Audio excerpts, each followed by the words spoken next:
Peace to all the gods and goddesses.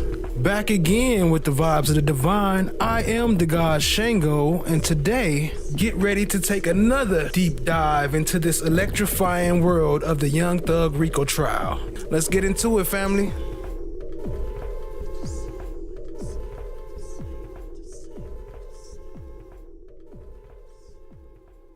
And away from thinking that this is sexy and this is attractive and leading them down different paths. And so you have to, they can look, I'm sorry they pissed off. Justice is now actually blind. Lady Justice is blind. Everybody can get it. Minimizing disruptions in court, how many witnesses there are to go, and what you expect those witnesses to say. Everybody can get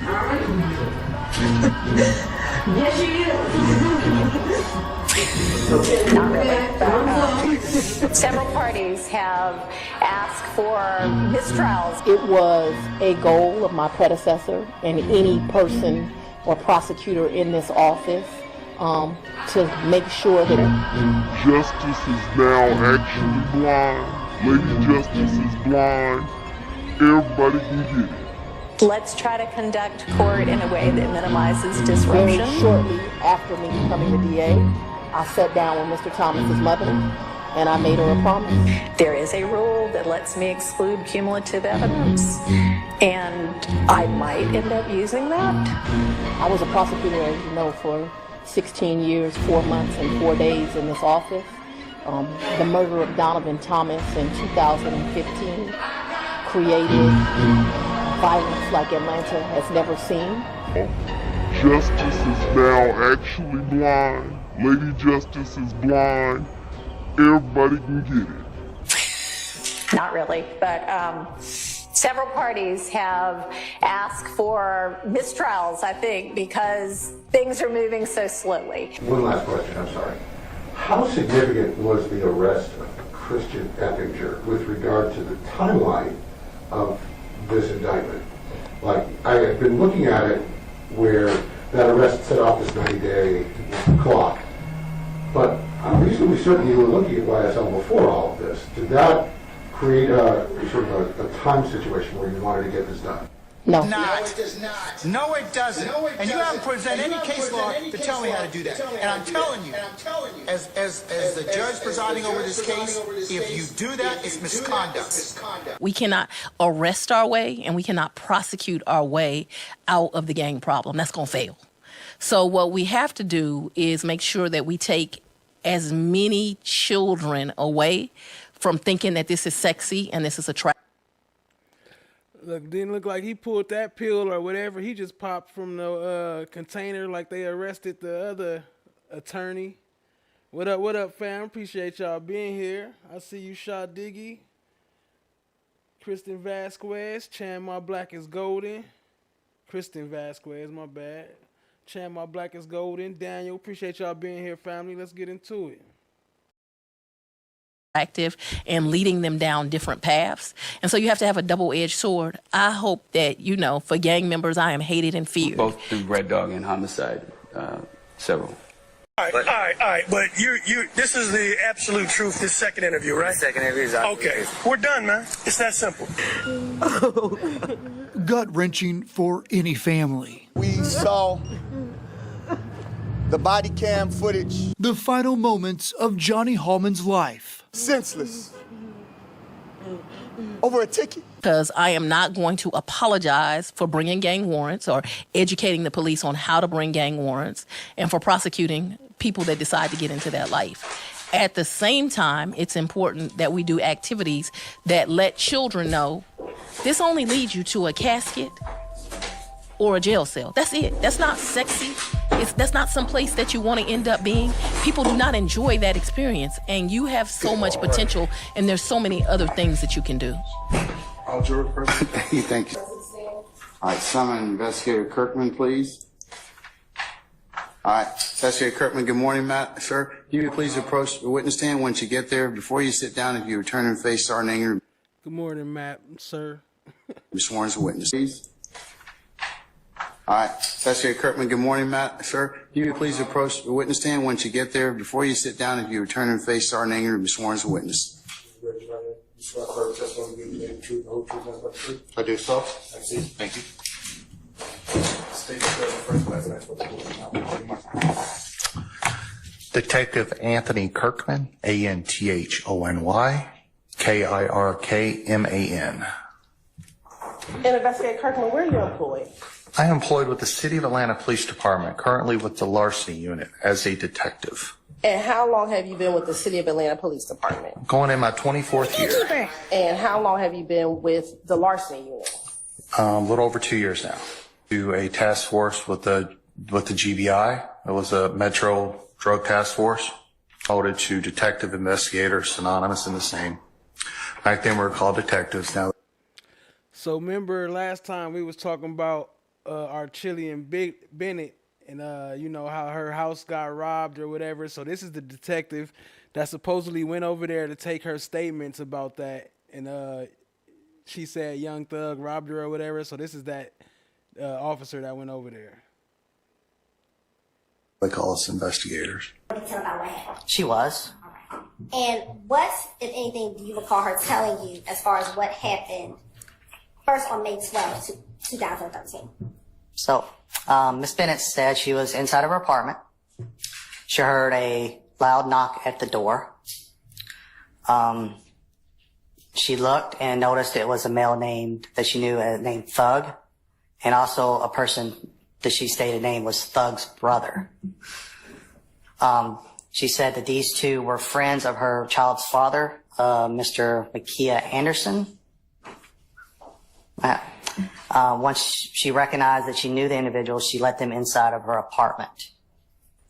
No spaces on the chat prompts. Did she say what if anything happened once they came inside of her apartment? She said she went into the kitchen to give her baby a bottle, or make her baby a bottle, excuse me. At which point, Thug's brother produced what she called a 9mm handgun and put it back to the back of her head, demanding her personal items, money, effects, stuff like that. Casey J, no spaces on the chat prompts, just all one word, fanny pack, and an exclamation point in front. What up, 901 Don Diva? Did she advise if anyone else was there besides Thug and Thug's brother? She said another male had entered named DK. She said that it was a 9mm, but she didn't describe to you what color that 9mm was.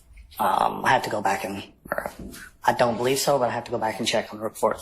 Okay, well, looking at a copy of the report, have a fresh amendment. It would. Okay. Difference between where the $100 was and where the $4,000 was. I know the $100 was off the kitchen table. The $4,000, I'll have to go back and refresh if I specifically said that where that was.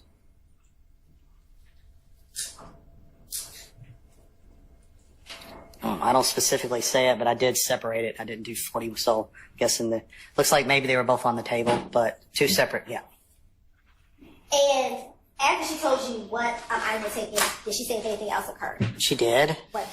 What did she say occurred? She stated that on the way out, the fanny pack don't have no animation yet. That's just her. She's a chat racer. So at the bottom, when you push the chat prompts, it makes her move along the racing line. But soon I'll have an animation to where they get squished by the rat trap. DK fired one shot from her stolen Kel-Tec just above her couch into the living room wall. Did she advise if they left? Yes. And did she advise how they left? And two vehicles. And did she tell you what were the two vehicles that they left in? I know one was a blue Dodge Challenger, and I had to look on the color of the other, a brown four-door vehicle. And to your knowledge, do you know if either of those were associated with the rental car keys that she said was stolen? I don't know. She made no mention that her car was stolen, just the car keys. And did she advise at all to you? Good day, Casper. No, I haven't heard of that yet. What was that? The CSAC music implosion. What was that? To what occurred once what she did once they left her apartment? She did. What did she say? She said that she was scared, so she stayed inside of her apartment for several hours before going to a hotel room for the night. And then, did she tell you when, did she return to her apartment after leaving to go to the hotel? Not to my knowledge. Not until I drove her back to the apartment. Did she advise you of anything else that occurred at her apartment? She advised, she stated that the reason she came in to the Zone 3 precinct to report this was that earlier in the morning around 4 o'clock she received notification from some unknown witnesses, neighbors, that around 4 o'clock people had returned and shot up her apartment. And is that the reason why she came and reported it? She said after confirming with her mom and the fact that they came back and shot her apartment up, that's why she was reporting it the next day. And then was she able to show you anything on her phone regarding the individual that she told you came to her home the day before and shot and stole from her and shot that one shot on Mother's Day? She told me she had a picture of Thug and DK on her cell phone. And was she able to show you that picture of Thug and DK on her cell phone? She did. Did she say anything else about the individuals, about any of the individuals who stole from her on Mother's Day? Like I said, she said they were all friends of her child's father, Mr. Anderson, I believe, Mika Anderson. She said that they were using the phone that she stole. That she stole? That they stole, I'm sorry. What up, the cell phone, Ducky? Boost Mobile cell phone, whatever. That they were using that to contact her saying they were sorry. And yeah. Did she ever tell you they advised whether or not did she ever tell you they communicated with her? Yes. Okay. What, if anything, did the individuals who stole the items communicate to her? Can I refer exactly what they said?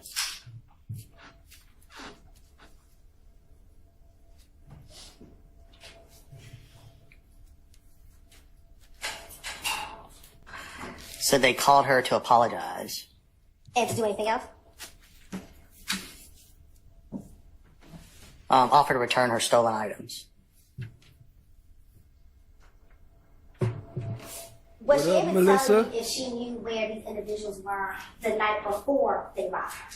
Yes, they said they were out with her child's father, Mr. Anderson. What up, Melissa? Hey, is that the color of your shirt? Pink salmon?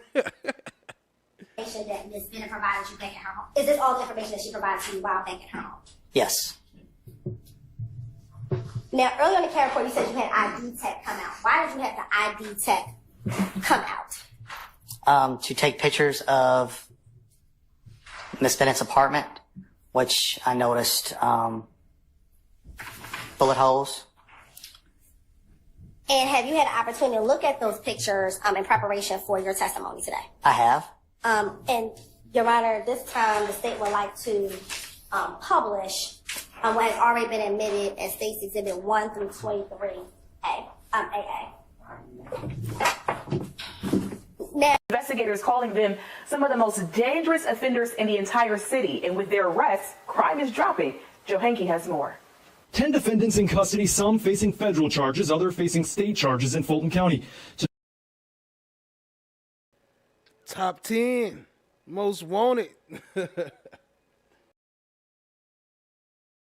Today, the FBI publicly identified these 10 individuals as being arrested over the past 10 weeks during an ongoing local, state, and federal operation known as Operation Phoenix. Some are charged with assault, others attempted murder, some are charged with drug, firearms, or gang-related crimes. These individuals were repeat violent offenders, that there was some nexus with them and violence. And we deemed them to be responsible for some of the most violent crimes in the city of Atlanta.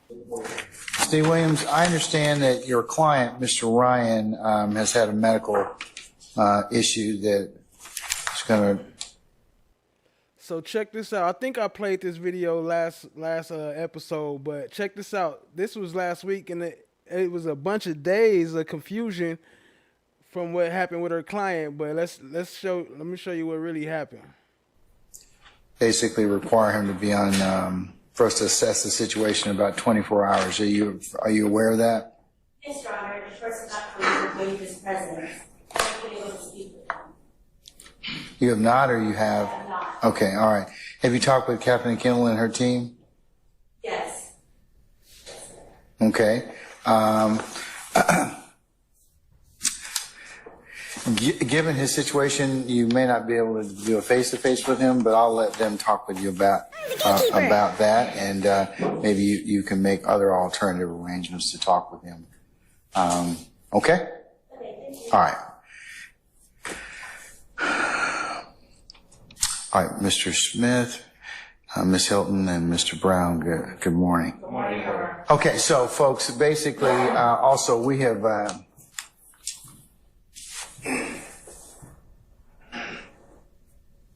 told our jurors that due to an unforeseen medical issue that's come up this morning that we're going to be in recess for today. So what I'll do is once we get a little bit more granularity on Mr.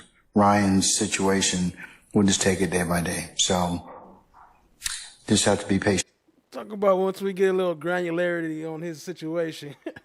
It's sitting there lying to the public. That's what they keeping secrets. But let's see what happened that day. So is there anything else that I need to be made aware of? Administrative in nature? Okay. Anything from the defense? All right. Okay. Then what I'll do is, folks, we'll just, we'll see how things go tomorrow. Okay. All right. And we should be just prepared to proceed. And, depending upon Mr. Ryan's situation, we'll go ahead and, we'll just take it day by day for the time being. All right. Okay. All right. We are in recess.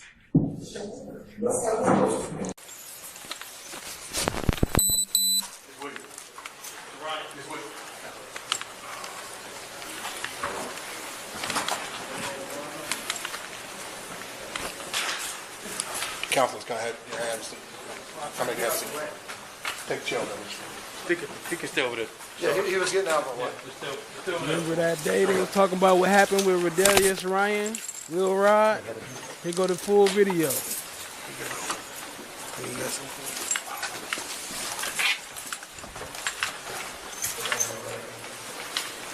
Ask you this one time, okay? You smell like raw marijuana. When you walk back into the courtroom before, multiple people notice that you smell like raw marijuana. You're going to be strip searched. Do you have any on your person? You just want to go ahead and hand it over right now? Yes, I can still smell it right here, right now. So I'm just asking. That's fine. I understand that. I'm having a conversation with you before we go forward. So I need you to go ahead and take your clothes off, buddy. I'm saying, I ain't almost Ron, take your clothes off, buddy. Where would he y'all got? Right. I'm just giving the instructions. I have right now, okay? Go ahead and take your shoes off. Hold on a second. Hold on. Keep your hands up. I'll deal with it.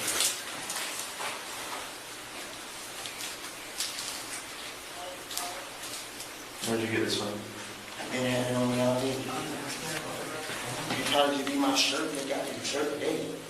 So you got a shirt today that smells like weed? Yeah, I had to. Go ahead and take the shirt off, buddy. Good, bud. I have no idea. I was told to come.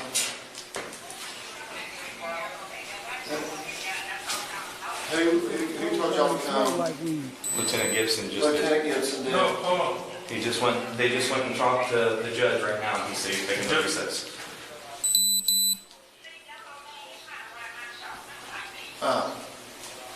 What happened? She's on her way up here to talk. Yard sources. You can check it again. Hand some shoes, buddy. Hand me the shoes. Hold on. You got clothes on. Oh, yeah. I'll just...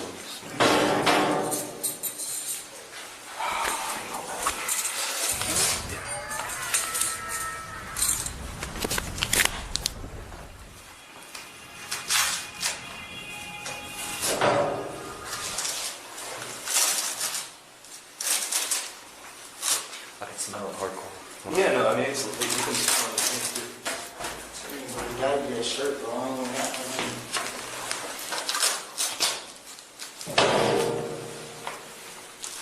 Thanks. Socks, please.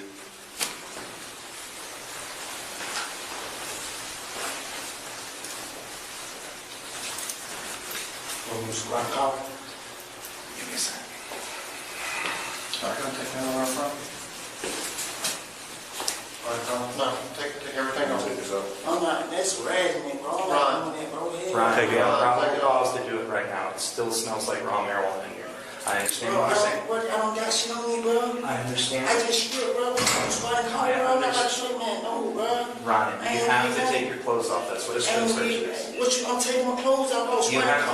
I know you don't want to do this. I don't want to have to see you naked right now. Honestly, I don't. I don't get off on this. I don't feel good about this. But it's what has to happen because it smells like that. What the fuck, bro? I don't got nothing on me, bro. Look, bro. I don't got nothing on me, bro. Take it all off, oh, bro. Ron, either take it off or we'll have to take it off of you. Oh, I ain't getting that wrong. We'll get it over with, man. The quicker you do it, the quicker it'll be over with. Just please listen to me man to man right now. It's either I have to put you in handcuffs or take your underwear off you, which I don't want to do. I don't want to have to do that to another man. I'm trying to offer you to do this chance right now. I know you don't want to do that. I need to talk to my lawyer or something. You can in just a second. I need to talk to my lawyer. You can in just a second. I'm getting screw search for you talking about weed, bro. Ain't nobody right here. Bro, what the hell? Ryan, don't. Stop. Man, Stop. Take him to the other closet. Man, bro, bro, come on, bro, I ain't getting that, bro. LT. Man, bro, I ain't getting that, bro. I ain't getting that, bro. I ain't getting that. I ain't getting that, bro.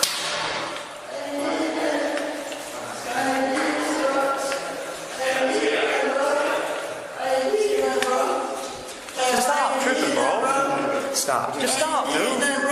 Or you want to do it here and just get it over with? Brian did that, bro. We don't want to put you in handcuffs. We don't have to. Just get it over with. All right, come on. What's up, bro? All right, stop. Ryan. Help! This is all on body cam. Help, bro! It's on body cam. It's not. Brian did that, bro. Brian did that. Bro, help!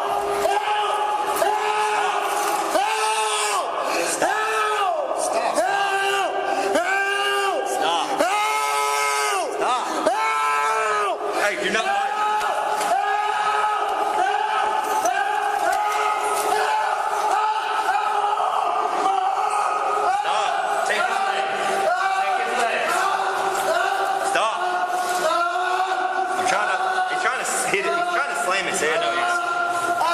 Slow it down. All right, stop. Stop, bro.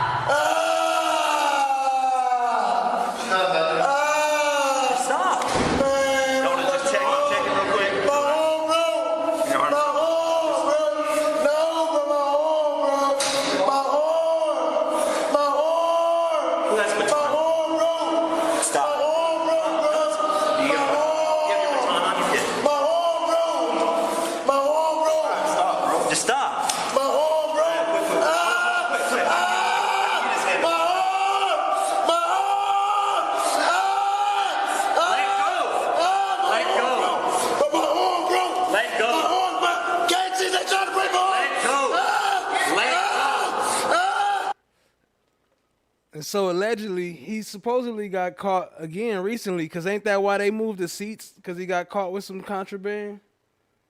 There we go.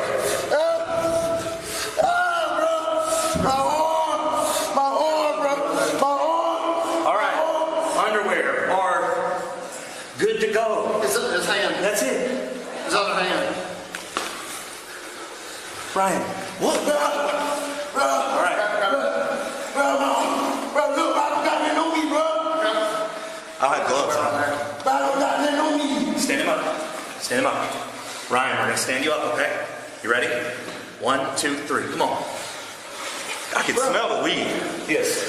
I'm about to say, I can smell it. Yep, I feel it right there. I got it. Hold on, take his pants off. Take his underwear off. Just pull him down. Just get it out. Man, all right, man, come on, where you got it? Man, come on, where you got it? My arm, bro. My arm. My arm, bro. My arm about to break. You got it.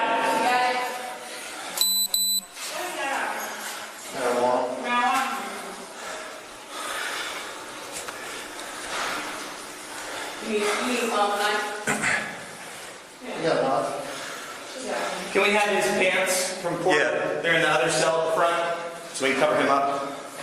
Hey, can... Where's that? Front, the first cell, can we grab his pants? I'm trying to cover him. My arm broke, bro. Can you please take the baton out my arm? Get that on. Yeah, but my fucking arm broke. All right, hold on. I got it.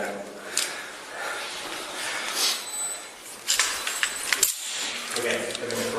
You gotta calm down, dude. It's not worth that over some weed, dude. My arm broke, bro. Blood.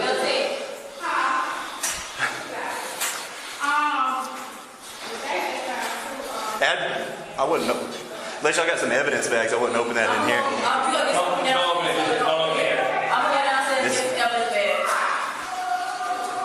Sorry. All right. I don't got gloves, or I'd help him put his pants on. You got pants? Yeah. Close that door too, so we can cover him. Hold on 1 second, please, so I can cover him. Yeah, I just wouldn't open this in case it'll make a mess. Yeah, they wanted us to wait. He told y'all to come in and start. No, I didn't. Okay.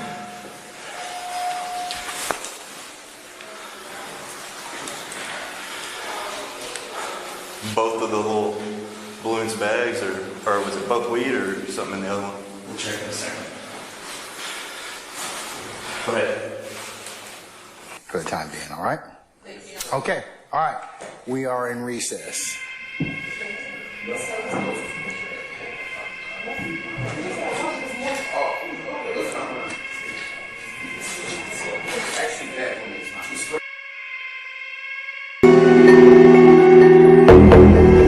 We are here today. Then they went over there messing with Adams and them that day too. The next day. About a grand jury indictment that was returned that included not just Jeffrey Williams, which is of some notoriety and media attention, but about 28 defendants that operated within our community between the time period of 2012 and 2022. It is our allegation that they operated as a criminal street gang and commenced to do havoc in our community. That havoc includes crimes of violence, crimes of thefts, crimes involving drugs. I've made no secret about it, nor any apology, that as the District Attorney of Fulton County, my number one focus is targeting gangs. I'll tell you the response to any allegation is Mr. Williams committed no crime whatsoever, and we will fight to my last drop of blood to clear him. It does not matter what your notoriety is, what your fame is. If you come to Fulton County, Georgia, and you commit crimes, and certainly if those crimes are in furtherance of a street gang, that you are going to become a target and a focus of this district attorney's office, and we are... My bad, but real quick, KCJ, yeah, they said they found some weed on them, some little marijuana in like a balloon or something like that, allegedly. Going to prosecute you to the fullest extent of the law. Next topic. Minimizing disruptions in court. I don't exactly know what that means yet, but let's try to... Remember Judge Whitaker first day she made all these rules, and Love still violating all them rules she made. Conduct court in a way that minimizes disruptions, and we'll just leave it at that for now. There was an issue about apparently, and I'm not even sure if I understand exactly what has gone on with this, but the defendants listening through earpods to things on laptops while court is going on. And I'm not sure I understand why that's happening, and that raises some security issues with our security staff with the sheriff's office. So can somebody kind of explain to me what that's about and why that's necessary? And if nobody wants to, then we'll just do away with it. I think it was originally combat order. All right, well, we won't be bored from here on out. So then if that's the only reason for it, I want to be moving forward efficiently and expeditiously. So let's just plan to not have that happen anymore. And if there arises some new reason for it, then we can address it again anew, okay? Sure. Yes, sir. Good morning again, Sergeant Mr. Huey. There are times where the defendant might need to listen to evidence, interviews, things of that nature. And I've made that available for my clients to listen to some of the interviews from witnesses, testimony, prior interviews, things of that nature.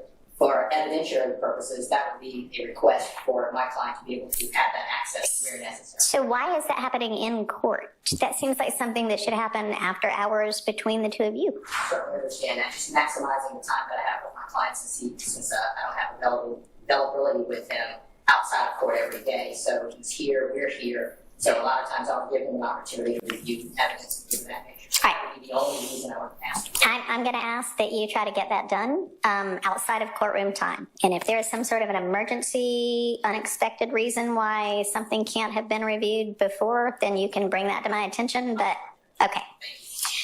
All right.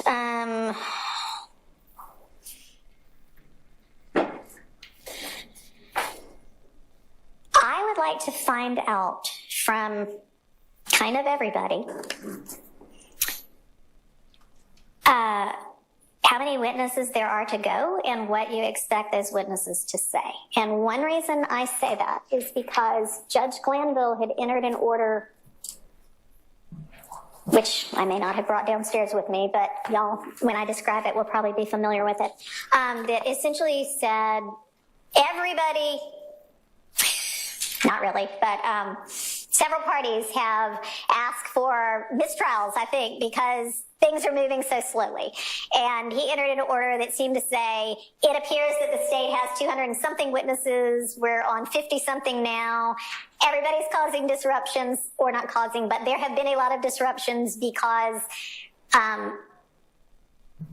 a witness is on the stand and all of a sudden one party or the other comes up with some video that nobody's ever seen before. And that's the reason for all of this disruption. But at the same time, you know, maybe some of this can be whittled down. And that is a wild paraphrase of that order, but I think y'all know what I'm talking about. What I want to know is, where are we really? I mean, I know, you know, witness lists look one way before the trial, and who you end up calling oftentimes ends up being something different. I know this is a multi-count indictment. I know that there are a lot of defendants involved in several different incidents. And I don't expect this right now, but I would like from everybody, to the extent the defense knows whether they're going to present a case or not, a realistic list of witnesses, maybe like what counts they go to and what you expect those witnesses to say generally, broadly. You know what I said, and you know what I said earlier? I said if there is Brady that's not disclosed, then that particular individual is going to have some problems with me. I told you that already. Or I have a lot of different remedies I can execute at that point in time. But you can't intimate or otherwise cross over the line when you don't have the statement to back it up. But we don't know where the statement is. If we find the statement or it comes up or in cross-examination, Quinn brings up, hey, I have the statement right here in my massive file. And if he does, then, of course, I will revisit this particular subject again. We don't know. You don't know. We don't know what happened. We don't know what happened. We had the same issue that happened earlier in this trial about a statement. We don't know whether or not it was the hack or whether or not it's intentional. Now you can make whatever hay you want out of it. I mean and the jury can decide for what they want to give it. But you cannot ask the question in its current form. You just can't. He said the hack. They got hacked. Yo, shout out to Casper. Yeah. Allegedly, he did get served. I think they did find Nathan Wade, and he did get served. So we'll see how that goes. I think they served his lawyer. 6 days later.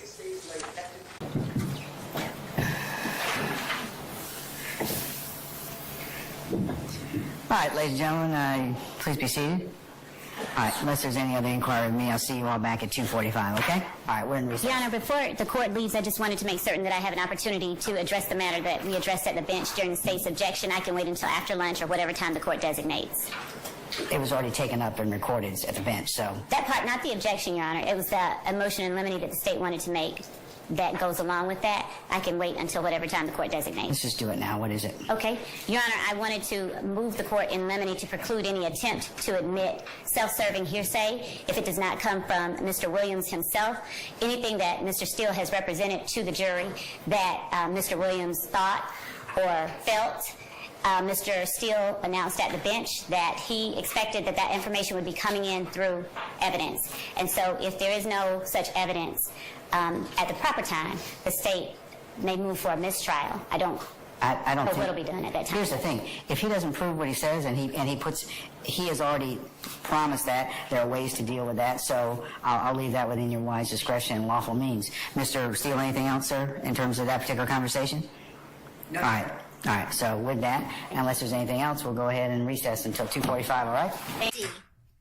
You noticed that you said it was what you believe to be a gunshot hole. Why did you determine that or believe it to be a gunshot hole? Just a few things. My training, knowledge, and experience of what a gunshot hole looks like when it hits a door or a wooden or metal object, in this case a wooden door. The size and the shape indicate to me that is a bullet hole. Was there anything else regarding that hole that made you believe it to be a gunshot hole? I do, on the back side. And when you say on the back side, is that on the inside of the door? Yeah, on the inside of the door. Okay. The way the wood was displaced. 11 alpha alpha, is that a close-up? It is. All right. Now I want to look at 8 alpha alpha.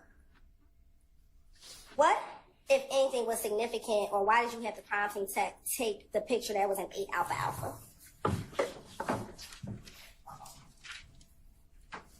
This defect with the wood peeled off, and that indication is directly on the other side of the door of where the previous picture's defect was, which I identified as a bullet hole. Okay.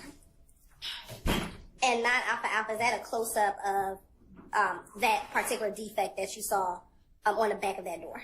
It is. All right. Look at that, talking about that's a bullet hole. Do that look like a bullet hole went through there? I mean, it probably did, but it's already been patched before the police came and took that picture. Yo, shout out to Shot Diggy for the gifted 5. I see you got it working, huh? What's your secret? How you get it working? Or are you on a browser? Shout out to Shot Diggy. If anybody got a gifted membership, please say thank you to Shot Diggy. We appreciate it, family. But yeah, where's the bullet hole at? It's already patched up if that's a bullet hole.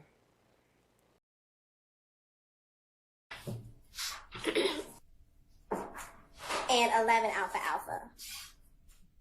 What, if anything, why did you have the crime team technician take pictures of 10 and 11 alpha alpha? May I go back to here? Yes. All right, what we're looking at here is apartment D, Miss Bennett's apartment. Her front door, that's the window right to the right of her front door. This window, this is a picture of that window with an obvious defect in the window. And did you determine what type of defect, or let me ask you, based on your knowledge and training, was there any significance about that particular defect? Based on my knowledge and training, this defect appeared to be from a bullet and a bullet hole. Okay. And have you seen bullet holes that look like that previously? Yes. And is that over your 24 years of experience? Correct. All right. Now looking at 12 alpha alpha and 13 alpha alpha. Do you see that window or the other side of that window in 13 alpha alpha?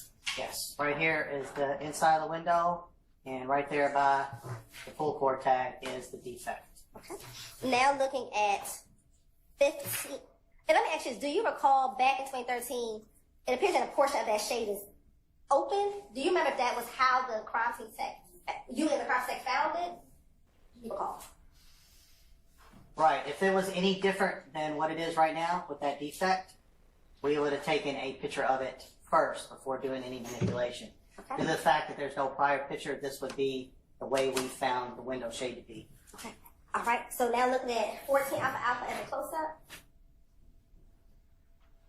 And does it appear that most of the windows are closed except for that portion that's kind of open in 14 alpha alpha?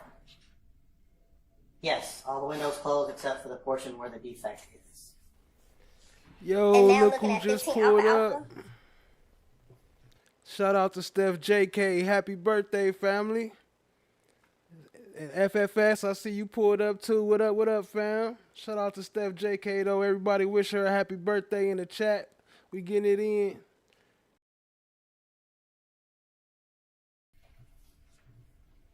And 16 alpha alpha.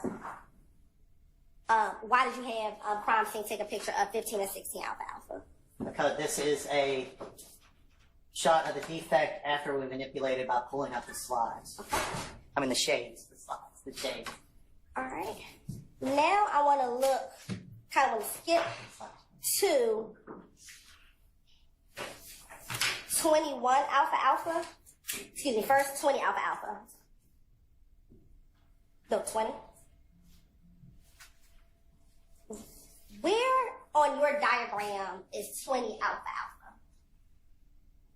This would be these closets right around here. Okay. And then 21 alpha alpha? Same closet, different angle, right around here. Okay. And in relation to the window, where was that in relation to the window? They would be on a wall, like right around here to the window, maybe. And in 20 alpha alpha and 21 alpha. Okay, so the Chrome browser does work. I have mentioned it in the chat before, but somebody said it didn't work. But okay, good to know. So it do work. Appreciate that, Shaw Diggy. Appreciate the memberships. Welcome to all the new members. And happy birthday, Steph JK. Thank you for the membership. I seen it pop up. We about to pull it up. Alpha. What, if anything, was significant why you had the crime scene tech take pictures of 20 alpha alpha and 21 alpha alpha? This is what, also, for my training, knowledge, and experience, this is what I considered a bullet hole. Entered the wall and skipped along the door. Okay. You said enter the wall. And how? What made you? Objection, foundation. Standing objection. Okay. But basically, in our transparency, you said it hit the wall and hit a trap. Yes. Objection, same objection. Standing objection. Now, I want to go back to State's Exhibit 17 alpha alpha and 18 alpha alpha. First, in 17 alpha alpha, what, if anything, were you depicting in 17 alpha alpha? And then, yeah. So this is the living room. This is Miss Bennett's. Well, this was Miss Bennett's living room couch back in 2013. This is a defect she showed me up here. What she said was fired the day of her robbery, which was 5/12 of 2013. Fired from her Kel-Tec pistol from DK into her wall right there. Hey, it's a party, it's a party, it's a party. May 12, 2013, from what happened at about 4 o'clock a.m. on May 13th, 2013. Yeah, Miss Bennett's statement to me was that during the robbery, the day before on the 12th, only one round was fired inside her house. That was from her stolen pistol fired by DK, behind her couch to her living room wall, which is depicted by that photograph and that defect. And was she able to say anything about what was depicted in State's Exhibits 15 alpha alpha, 14 through 16 alpha alpha? These were Not sure why it's showing my picture, but that's from Steph JK. Appreciate you, family. Appreciate the gifted membership. If you got one from Steph JK, we say thank you. Appreciate it.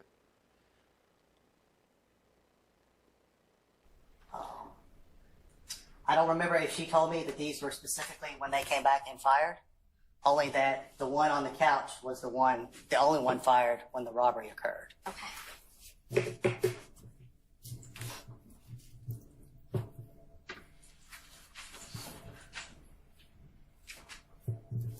And welcome, Annie Williams. Appreciate you joining. Or Ann Williams. I'm not, if it's Ann or Annie, Do you my recall bad. sitting But here now and she remembered having that appreciate you joining, family.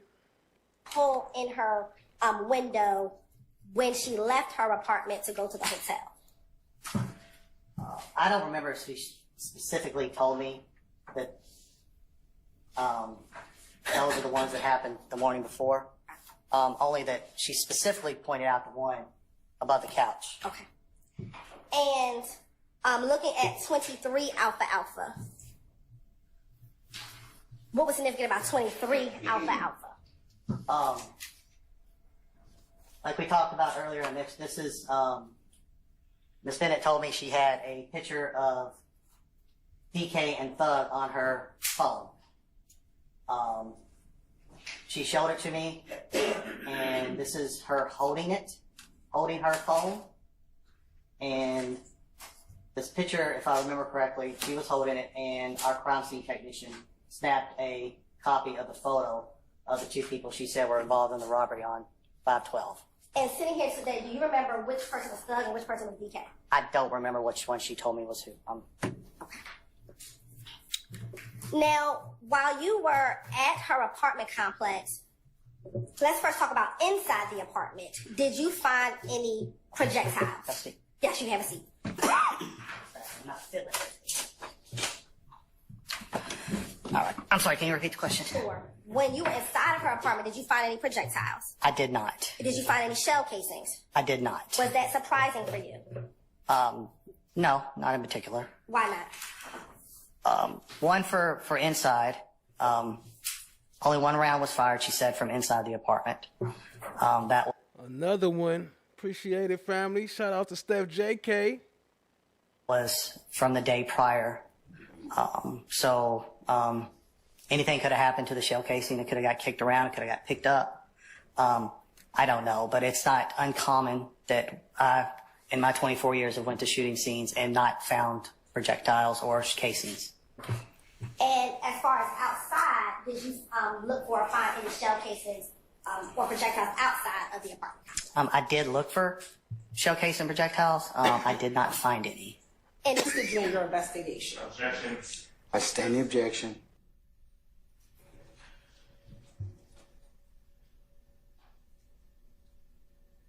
Who did you speak with?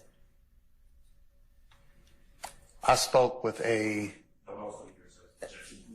It's not what who he spoke with is not hearsay. Someone says their name, you're saying something that's hearsay. Your Honor, we don't believe anyone gave. Who he spoke with is not hearsay. But what he said is, so why you even asking him who he spoke with? Their name. I'm going to sustain the objection, and you can't testify either. So I'm going to sustain the objection. Let's move on. I've already ruled on this anyways. I said in my report that it seems that she was being not completely truthful and that she cannot be located for a follow-up investigation. Now, did you put why you believed her to be not completely truthful? I did not. Okay. Today, do you recall as to why you may have put that she was not completely truthful? I do not. Sometimes we will take a plea just to wrap up that case to get responsibility and closure for whatever that situation is, and there's no testimony required. In other cases, it becomes a vital part of proving a co-defendant up, and we do get pleas. But it's so interesting you talk about snitching, because everybody hard, right, till they sitting in that seat. And so I've been doing this, I already said, a very, very long time. I personally have tried over 100 homicides, prosecuted hundreds of them because of pleas and other resolutions for cases. Literally all I did for a very, very long time. when people get to sitting in that seat, more often than not, they snitching. Because the choice is life, or you can tell what someone else did and what their involvement was. And so that's real cool to say when you on social media, but when it's you sitting in there and your mama and your woman and you got a baby on the way, you have all these other responsibilities as a man you need to tend to, you got to make grown folk decisions for you and your family. And so often the decision is, I'm going to tell the truth and wrap this up for me. People had already been wondering, where was Kenneth Copeland? Lil Woody, who was targeted for a robbery at Club Crucial in 2015, why wasn't he indicted with the 28 defendants? After all, that robbery is, according to police and Chuck C., the first domino to fall in this gang war. Correct. One of the last things that you said to this jury was that the case was closed because you found Miss Bennett to be, in your words, not truthful, correct? That is what I wrote. That is correct. Okay. Well, and that's what you meant, right? Yes. Okay. You have been an officer with APD for 24 years, if I heard you correctly. Correct. You have conducted numerous investigations. That is correct. You have had occasion to speak to hundreds and hundreds of witnesses, I presume. Yes, if not thousands. Thousands. If not, maybe. Well, hundreds from Well, you've investigated hundreds of cases. That would be fair to say. You have dealt with all sorts of folks and all sorts of allegations. Right? Correct. All right.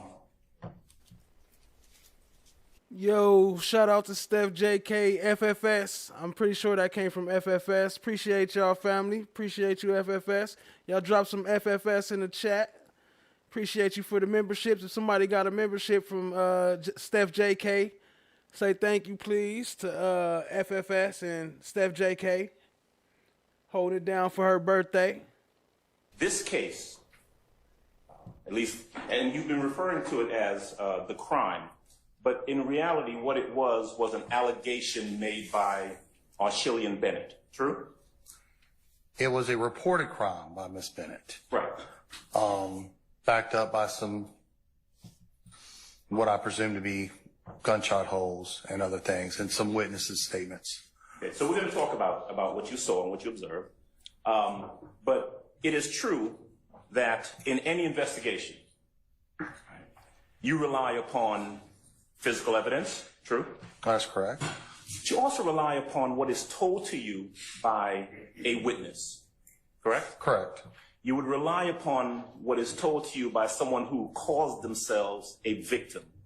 True? Absolutely. In this case, Archillian Bennett called herself a victim, correct? She did. All right. Now, it is important to test the statements made by any witness, right? Correct. Because the reality is, what you do is important. You're doing an important job investigating crimes, correct? Yes. An allegation of an armed robbery is serious. It's a serious crime. Yes, in my opinion it is, yes. An allegation of a shooting or an aggravated assault is a serious crime. Absolutely.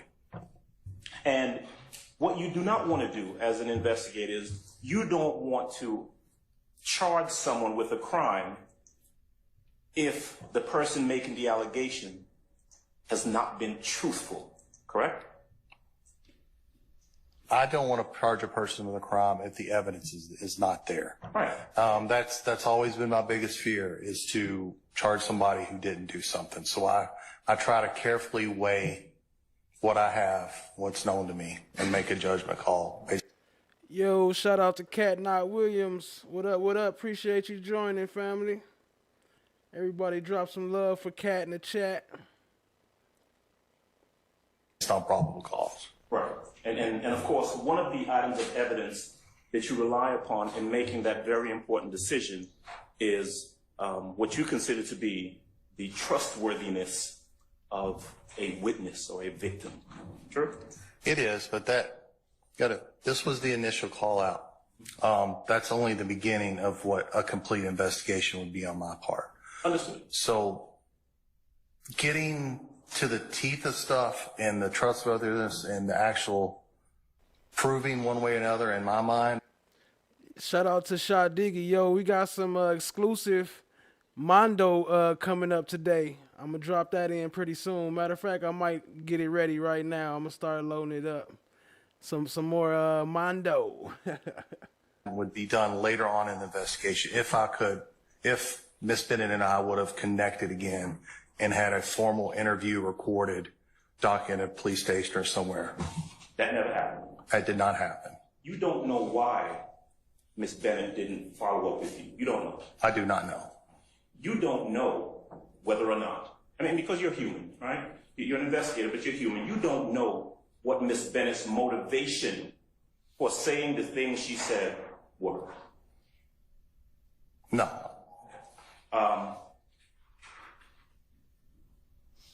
Other than what she told me that she was scared. Right, and that's what she said, right? Yes. You don't know whether that's true or not. You just know that's what she said, right? That's what she said on the 13th of May, 2013.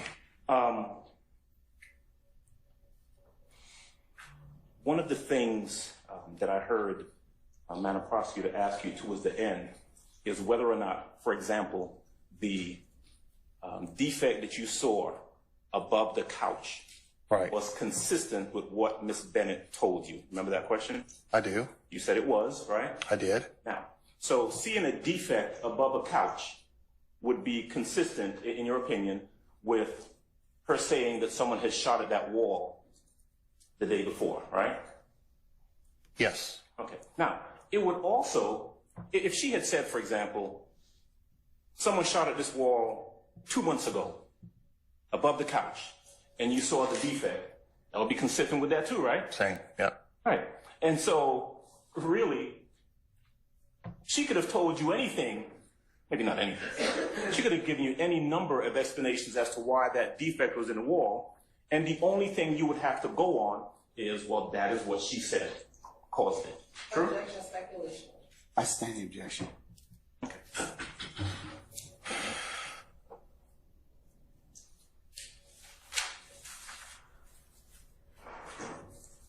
The objective of any investigation is to try and figure out what happened. True?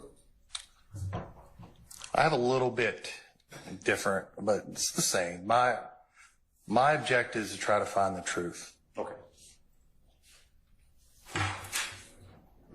And be absolutely certain that I've come to that truth based on the evidence and testimony. Yes. You hear him talking about his objective is to find the absolute truth. But then he lying about these bullet holes, knowing that they old holes and taking pictures of them like they new holes. And that is because of how important it is to get something like this right. Right? Yeah, you're dealing with people's freedom, their livelihood. You know, you don't want to get Somebody it wrong. please get a man some attention. And so arriving at the truth would be to some extent tied to the truthfulness of a witness. Correct? Yes. Okay. In this case, sounds like a silly question, but you weren't there on May the 12th of 2013 in 980 Confederate Avenue. You weren't there, right? I was not. Right. Any account of what happened on May the 12th of 2013 came from Ms. Bennett, correct? And a couple of witnesses that did not provide me with their names. Okay. So let me ask you this.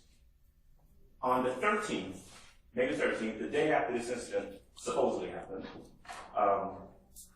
you go to your zone, which was at that time Zone 6. Zone 6. Ms. Bennett has gone to Zone 6. Right? No, she went to Zone 3. Zone 3. Where did you meet her? At Zone 3. Okay, so you go to Zone 3 and you meet with Ms. Bennett. I do. I did, excuse me. She told you that. So this is a message about Mondo, and then I got some video coming up too. The day before, individuals had come to her apartment, right? Yes. And I want to go through it piece by piece, but she gave you an account of what she said happened on the 12th, right? Yes. All right. Now, you go back to 980 Confederate Avenue with her. I did. It's you, It's Ms. Bennett, it is the child that is with her, and it is crime scene person. And there was another investigator with me, And who is that? Carrie Jones. Okay. All right. So y'all go back to 980, and at this point, you're looking to investigate, get more information about what she has already told you. Correct. All right. Now, prosecutor, would you assist me in putting up what y'all have entered as 1AA? All right, investigator, you're going to see, like you've seen earlier, the picture pop up both behind you and to your left. For right now, you can look at the one on your left. All right. All right. So you go. Y'all see that at the bottom where she say, "I paid every cent for Fannie Willis." She paid for Fannie Willis for the lawyer. To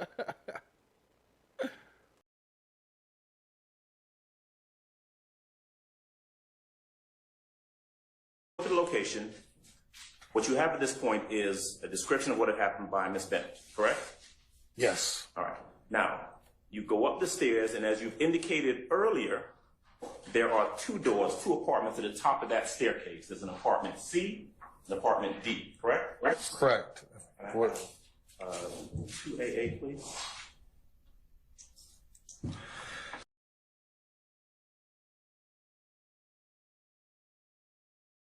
All right, this is the video to Mondo, y'all. She talking to Mondo.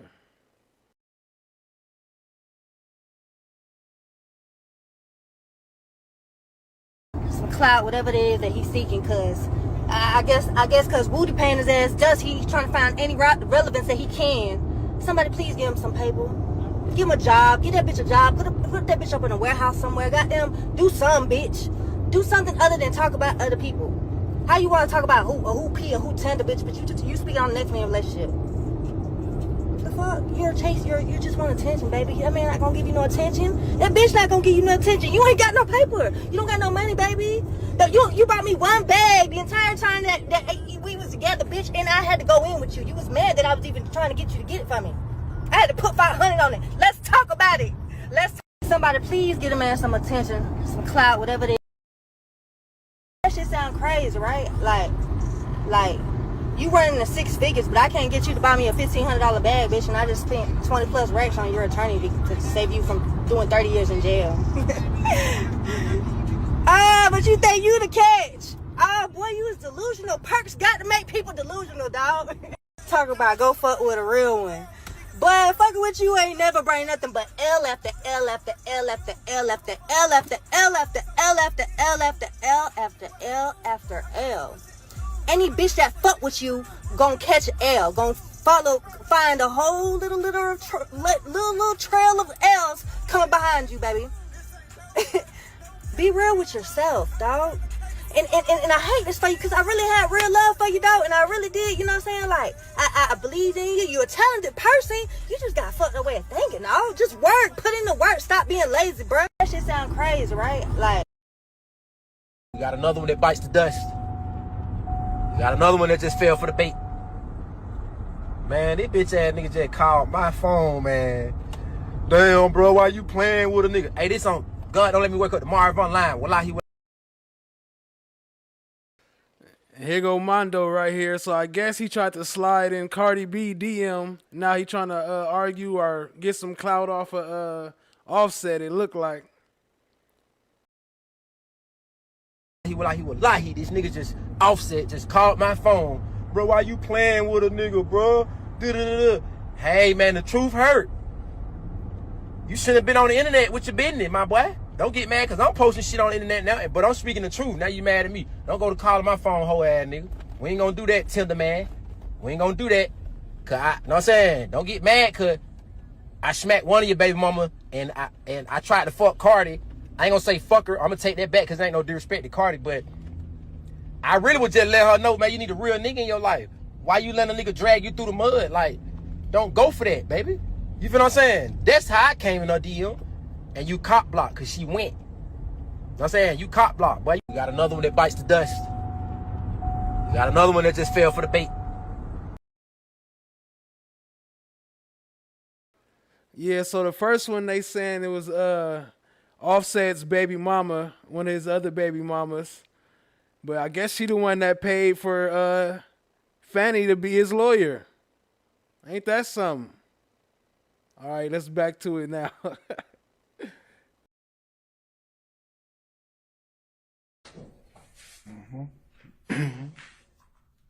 3AA. All right, so there we go. So we have C and we have D. That's what's shown. You can see that in the picture, right? I can. If I heard you correctly, you testified earlier about this defect that is in the door of apartment D, right? Correct. All right. Now, I'm gonna have you keep your seat with the court's permission, right, first witness? Yes, sir. All right. But I do need you to turn around for me, if you don't mind, investigator. Okay. You agree that when you got there on that day, we're talking 10 years ago, a little more than 10 years Almost ago. 11. Yes. Almost 11. You noticed this, a defect in the door of apartment D, right? I did. Now, you did not 10, almost 11 years ago, notice the defect in apartment C, correct? I don't recall. Okay. I made no note of it in my official report and like the time frame, so I don't know if I noticed it and dismissed it, okay, or if I didn't notice it. I don't know which one is the case there. Okay. But truth be told, I mean, at that time, I think you said you started APD 2001? 2001. Okay, so you have about 12 years in at that point. And as a seasoned investigator, if you had noticed a defect in apartment C, after hearing an allegation about shots being fired at this apartment building, you probably would have made note of it in your report, wouldn't you? Most certainly. I'll overrule the objection. I'll overrule the objection. I should have, and I should have had crime scene take a close-up of it if I believed it was a gunshot defect. Okay. I should have knocked on the door of C to make sure nobody was in there hurt or injured. Okay. I don't recall doing any of that. So. Okay.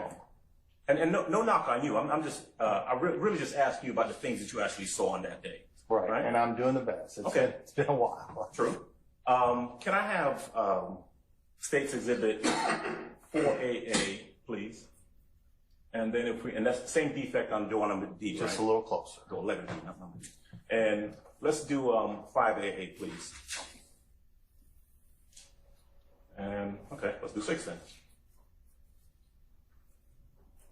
All right, let's do 7. There we go. There we go. All right. Now, I want to ask you a question about this. Earlier when you testified, you identified this as what you saw on that day, right? Correct. This defect. Now, I wrote down, investigator, that you just Look at that. He's talking about a bully hole. described it as a bullet hole. Is that correct? Bullet hole. Okay. Would you agree? Bullet defect. Bullet defect. Okay. Well, it was a defect, right? Right. He tried to Your switch opinion it. was that it appeared to have been caused by a bullet. It was. Right. Now, would you agree with me that this is not a bullet hole? In other words, there's nothing going through the door. I do agree. It does not seem like it made it all the way through, that it made contact with the door and didn't penetrate all the way through. Okay. Now, as you were there on that day, May 13, 2013, and as you see that defect, without knowing anything else, you don't know of your own personal knowledge when or how that defect got there. When or how? Yes. Of your own personal knowledge. The when was provided to me by Ms. Bennett. The how was later substantiated when I looked on the inside of the door, and it made more apparent that that appeared to be a gunshot defect. Right. So I want to make sure you understand the question I'm asking, though, right? Okay. Of your own personal knowledge, right? Because at this point, you weren't there on the 12th, right? No. Okay. So you show up to this location, you're looking at the door. Imagine you hadn't heard anything from Miss Bennett, hadn't heard anything from anybody else. As you walk up to this door and you see this defect, you don't know how or when that got there. Objection, speculation. I stand the objection. Okay. Let's go to 8AA. That's the inside of the door, right? It is. All right. Let's go to 9AA, please. Should be a little bit closer. Okay. That's a close-up of the inside of the door. Am I correct? That is correct. All right. Now, you described what we're looking at here as a defect, right? That is correct. Would you agree with me that this does not appear to be a hole? In other words, it doesn't go through the door. No, it did not go through the door. Okay. Now, as you look closely, can you zoom in on that, please, Madam Prosecutor?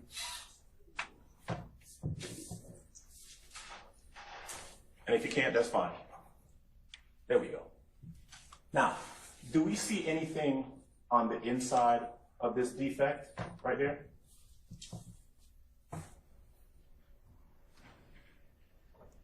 There is some kind of protrusion. Okay. Exactly what it is, I can't tell from that picture. Does it appear to be patched? A hole that's been patched? I'm not sure. Okay. And just to be clear, right, when you spoke... He said, I'm not sure. You ever here testifying, talking about my whole objective is to find the truth. Is the hole patched? I'm not sure. Looking like Pink Salmon, or what? You just say coral with your coral shirt. Spoke to Miss Bennett, either at the station or at the apartment. She did not mention anything to you about patching any holes or fixing any defects, right? No. Okay. In fact, I'm gonna jump forward a little bit because we talked about shell casings. Now, when you talked to Miss Bennett, she didn't mention anything to you about picking up or moving any shell casings, right? She did not. She did not mention anything to you about cleaning up or sweeping up any glass or any mess that she said had been caused by the shooting at the apartment, right? She did not. Okay. And you did not find any shell casings inside of that apartment? I did not. You did not find any shell casings outside of the apartment? I did not. Okay. It wasn't just you. It was crime scene tech, Porter, I think her name's Porter now, and investigator Jones. All of whom were there. Nobody found any evidence of shell casings outside of the apartment that had supposedly been shot at on the morning of May 13th. True? My remembrance, no. My bad, Sha Diggy. I keep on saying Sha. It's Cha.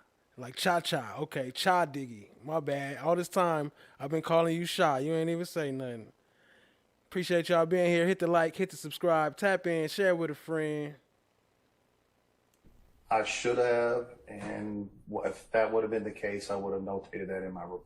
Sure. I mean, 12 years in at that point, you have a report about a shooting, you're outside, you see some shell casings, you're gonna have crime scene pick them up. Absolutely. Okay. All right, so let's move forward a little bit because I want to ask you about, let's see, what number are we at? Let's do 9AA, please.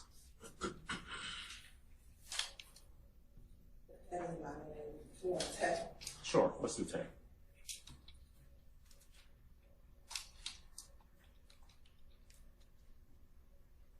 All right. Outside of the apartment, this is the window right to the right side of the door, correct? Correct. Okay. Now, what you know, let's do 11, please.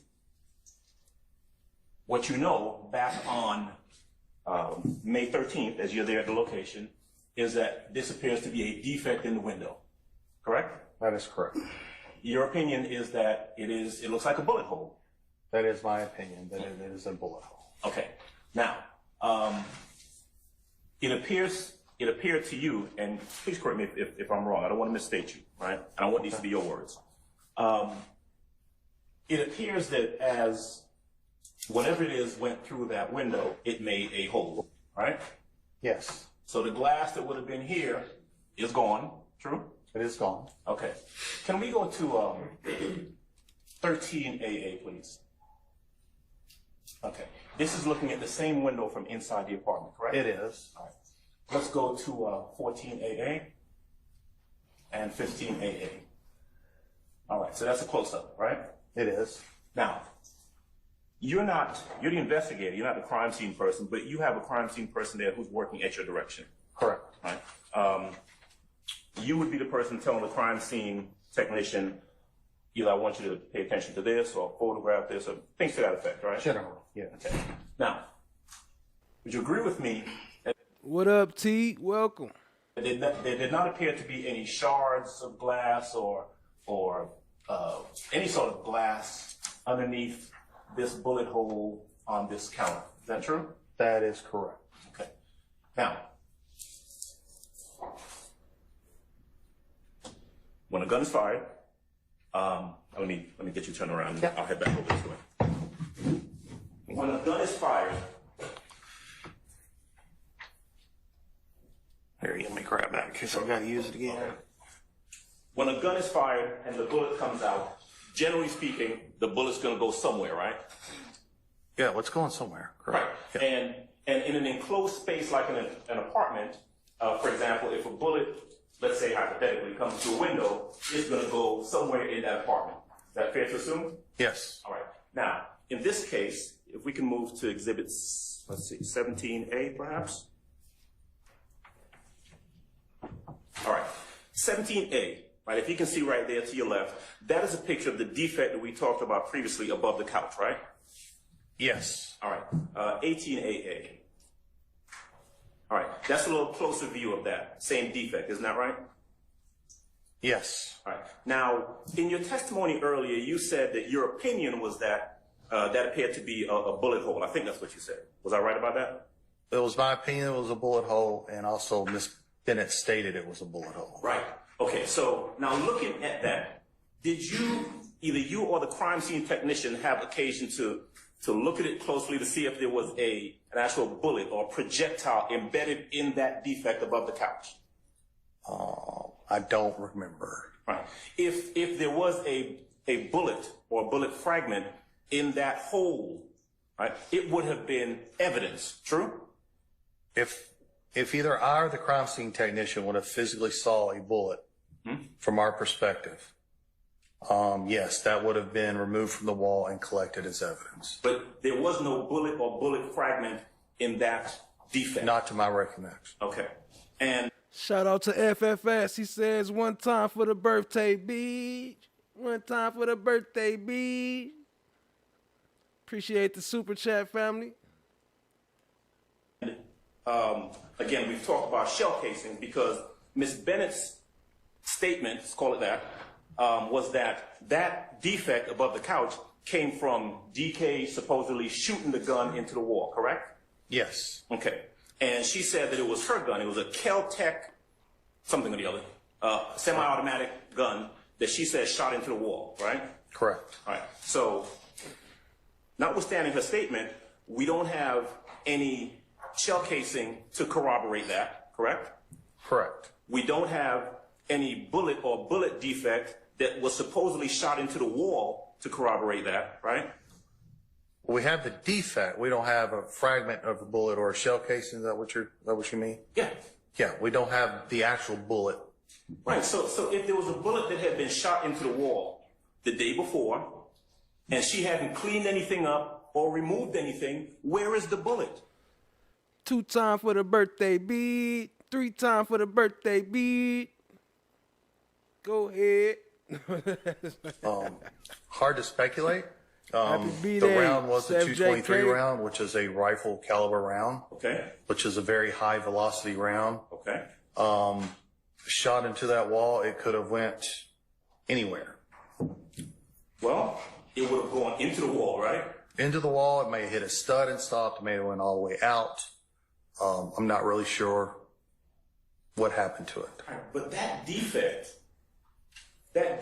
isn't a hole where you can see something that goes through and continues on. It just appears to be an indentation of some sort in the wall, correct? I can't tell from this angle. The crime scene was there, right? They were. Okay. Now, I can't remember, did we take another angle of this photo Okay, well, let's see. More straight on angle. Let's see what 19AA looks like. There we go. All right, so take a look at that. That appears. Can we zoom in any more on that? All right. 19AA. Can you see that? I do. Okay. You agree with me? Steph JK say, "Oh, T Fine 2, is this the best looking chat on YouTube? I think we got the best looking chat on YouTube, family." Shout out to Steph JK.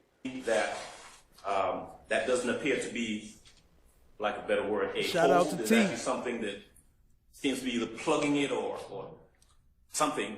That wall? It could be, and I also have an opinion on what else it could be. What else could it be? If you go back to the previous picture. Let's see. 18. One more. One that shows the closet.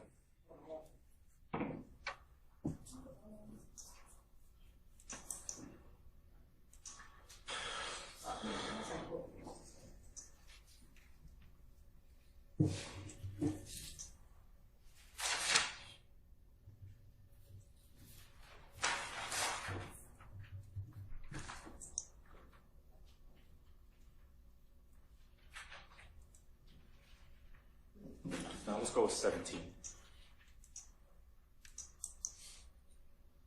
Hold on, I need this one right here. Which one? This one right here. Give me a number. 17. Yeah. 17 alfalfa? Yes. 17 alfalfa. No, one back, right where we were.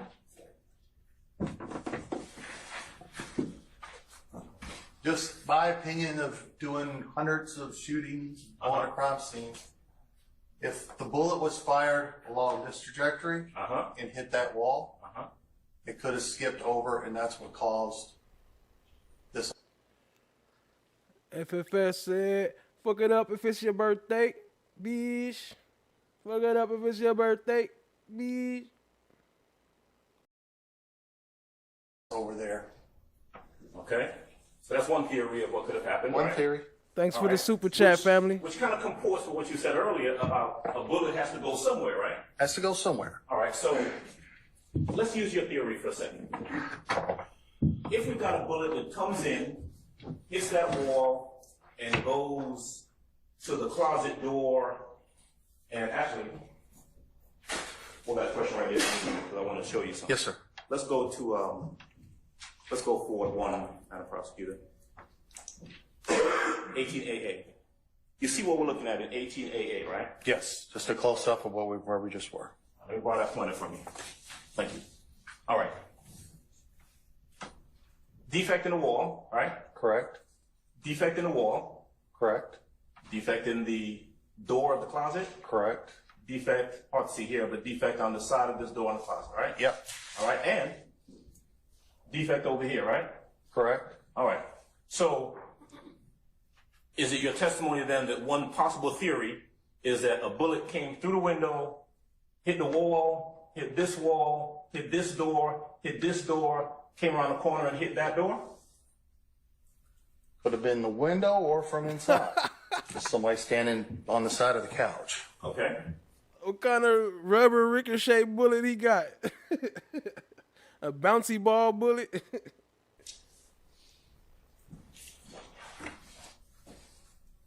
But either no bullet or bullet fragment found behind the wall above the couch, right? No. Behind the wall near the door, right? No. Behind the door that's partially cracked, right? No. Or behind the other door all the way over to the left, correct? No. No fragments found at all. Okay. I want to ask you specifically about Ms. Bennett's account of what happened, okay? Correct. Now,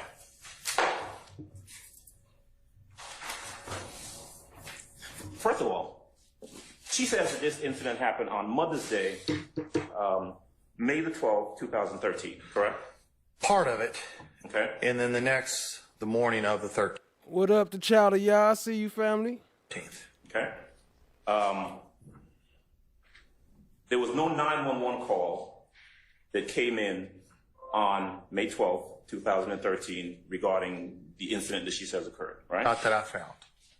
There was no 911 call that came in on the morning of May 13th, 2013, true? Not to my recollection. Okay, and according to her, there is this, talking about the 12th now, there's this shooting or shot being fired in her apartment somewhere around 1 o'clock in the afternoon of Mother's Day, May 12th, 2013. That was her account, that the single shot was on Mother's Day, on the 12th. Were you familiar with that, either that apartment complex or that specific apartment, 980 Confederate Avenue? I can't comment on the specific apartment, Okay. but I am familiar with the apartment complex. Okay. It's a big complex. It is. A lot of people live there. They did. I don't know what it looks like now, to be quite honest. Certainly back in 2013. Right. It was a big multi-unit apartment complex. Okay. Ms. Bennett says that she heard a knock on the door. Is that right? Correct. I think her words were a loud knock. Loud knock on the door. And she said that when she opens it up, someone that she knew as Thug's brother, and a third. Shout out to Steph JK for the super chat. She say hit the like button before she get loud up in here. Loud. Appreciate it, family. Y'all show some love to Steph JK. Person were there, right? Well, she said before she opened it, she looked outside and noticed it was Thug and Thug's brother. And hit that like This button. is what she's telling you, right? What she's telling me. All right. At that initial letting in or interact or knowing who was outside, she did not make any mention of a third person. Okay. She says that at some point they're in the apartment with her, right? Right. Okay. She's about to go make a bottle for her baby. That's what she said. Go into the kitchen to make her baby a bottle. Correct. Right. Does she say why they were there? No. Okay. So, according to her, they're in the apartment, and she's, I guess, comfortable enough to kind of turn around and go get a bottle for the baby, according to her, right? That's what she told me. Yes. Okay. Now, you would come to find out that the father of her child, Micah Anderson, also lived there with her. Did you know that? No, I did not know that. Okay. Did she tell you that? She did not. You did come to find out that the father of her child was someone named Micah Anderson. You did find that out, though, right? She did tell me her child's father's name was Micah Anderson. Okay. Correct. She says that as she turns around and goes to get her baby a bottle, someone, I think she said Thug's brother, put a gun to her head. Is that what she said? That's what she said. Silver 9mm gun to her head. And she said that they took, number one, her cell phone, right? One of her cell phones. Okay. She said she had more than one? Well, she had another one when I got there because Okay. that's the picture we took. Okay. So just to be clear, though, she didn't say they took one of my cell phones when she initially told you that. She said they took my cell phone, right? Let me refer and make sure she just said singular, not one of my cell phones. Yeah, it's important. So if you need to refresh your recollection, just go ahead and take a look at that, at your report.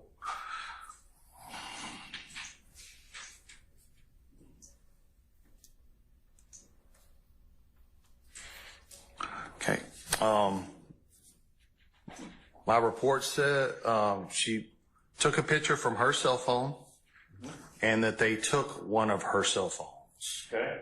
When she originally told you or made the report, her statement to you was that they took one of her cell phones or they took her cell phone? One more. We're at the...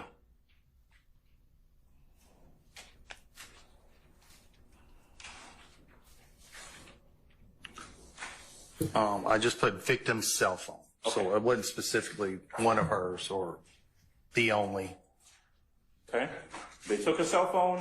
They took $4,000 in cash that she said she had there in the apartment, right? Correct.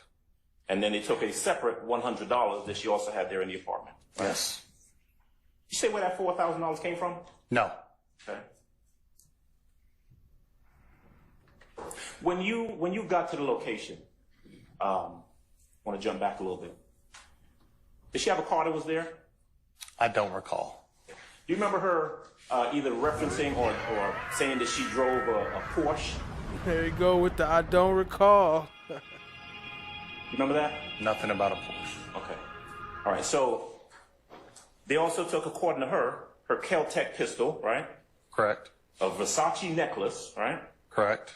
A baby book bag, correct? Correct.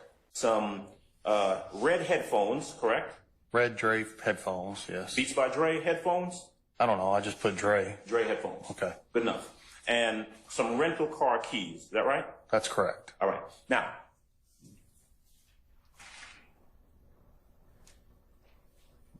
she said that they took these items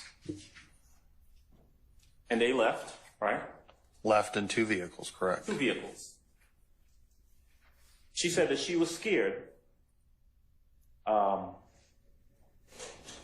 So she stayed there a couple of hours, right? I think her words were several hours. Yes. And then she went to a hotel room that night. Correct. Now, as you're investigating this case and you're listening to her story, right? Did she ever, let's say, provide any proof that she had in fact gone to a hotel that night? Again, that kind of teeth and dig it in would be part of my follow-up investigation. I'd be in a business. I'm certain that there will be some people that won't volunteer to come into custody. There is no concern that somebody will escape being arrested. There was long ago a time-sensitive importance or significance to this particular case. That her son was as valuable as any other person within our community, and that I would put resources on this case, and that I would do everything I could to make sure that her son had justice. And yesterday was a proud day for me. Was there any connection between the killing of Young Thug's children's mother and this gang? I don't believe any. Real soon as I got kids and everything, I don't need nobody saying me going to jail about nothing. It appears the Fulton County RICO conspiracy case that broke this week against music stars Jeffrey Williams, a.k.a. Young Thug, and Sergio Kitchens, a.k.a. Gunna, lawyers for both have suggested they're innocent, is not the first time the pair has been linked in a criminal case, and that these images relate to a DeKalb County case dating back to 2017 and a vehicle stop by Brookhaven Police near Peachtree DeKalb Airport, also involving a third suspect. So that was DeKalb County too. So that wasn't even Fulton County. How they even using that anyway? Documents indicate Williams, Kitchens, and the third suspect were indicted in DeKalb in 2018. You got dope, you got money, you got guns.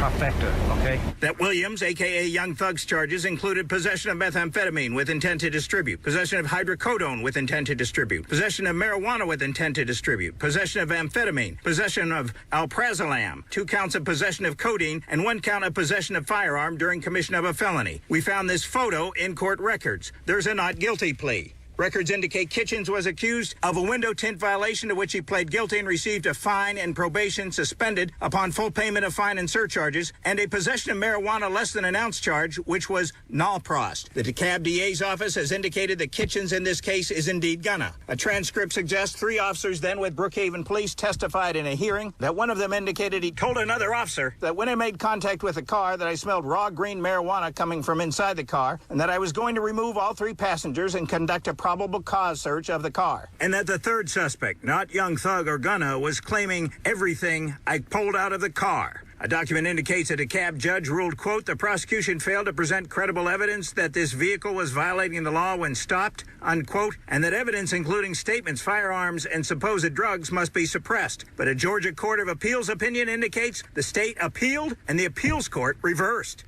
They can look. I'm sorry they pissed off. Justice is now actually blind. Lady Justice is blind. Everybody can get it. Minimizing disruptions in court, how many witnesses there are to Still go, rolling. and what you expect those witnesses to say. Everybody can get it.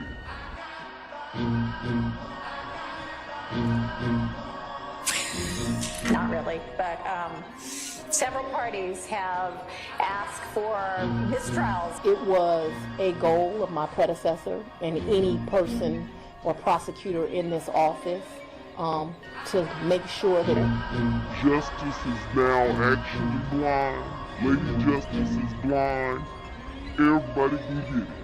Let's try to conduct court in a way that minimizes disruption. very shortly after me becoming the DA, I sat down with Mr. Thomas's mother and I made her a promise. There is a rule that lets me exclude cumulative evidence, and I might end up using that. I was a prosecutor, as you know, for 16 years, 4 months, and 4 days in this office. The murder of Donovan Thomas in 2015 created violence like Atlanta has never seen. Justice is now actually blind. Lady Justice is blind. Everybody can get it. What you're getting from her is that one of these three individuals, I guess you said DK, had fired a gun inside of her apartment where it was her and her infant child, right? Correct. All right. Very serious offense, very serious allegation. True? True. All right. Now, one of the things that she told you was that Micah Anderson, her baby's father, were friends with these individuals, right? She did. She said that they had actually been out, they being these individuals, and Micah Anderson had actually been out together the night before. Is that right? Correct. Now, when we say the night before, are we talking about the night of the 12th or the night before? I mean, the night of the 11th? I'm not sure. Okay.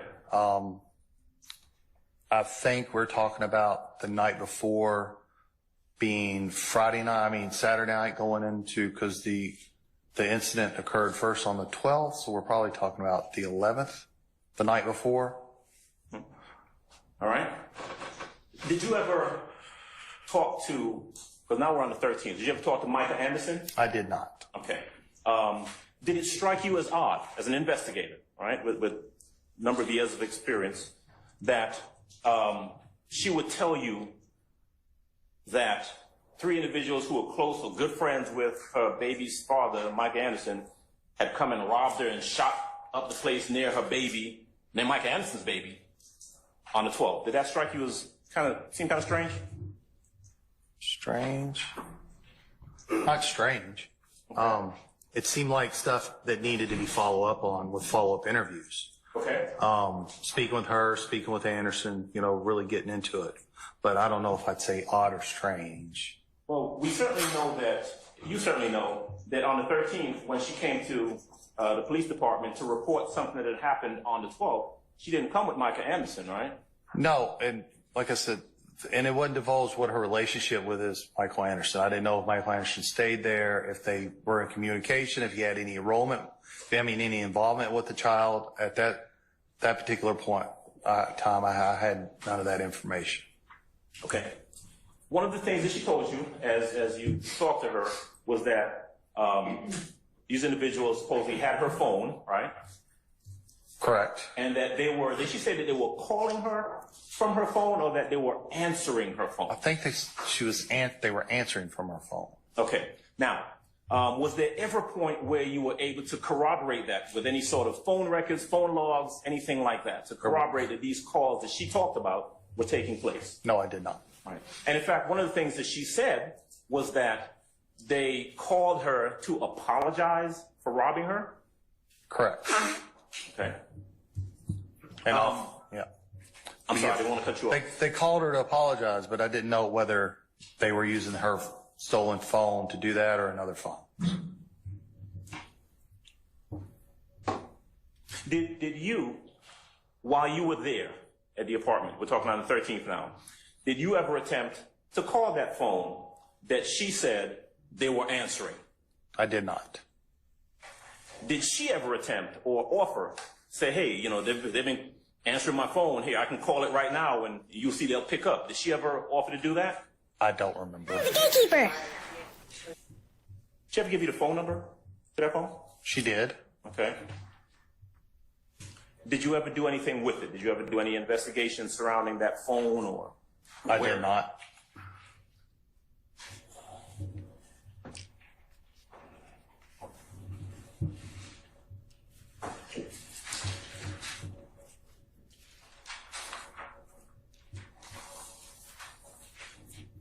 let's see, let's go to State's Exhibit 23 is a picture of Miss Bennett actually holding a phone, correct? Correct. And she is showing you a picture on the phone, is that right? That is correct. All right. Now, did she ever tell you what the circumstances were surrounding this picture that she had in her phone? No. Did she ever indicate whether there were any text messages sent from her phone or to her phone? Don't remember anything about text messages.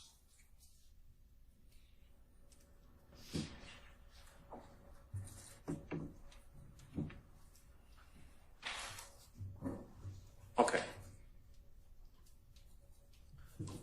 Let's go to this phone call that she said she received from them, from the individuals that she said robbed her.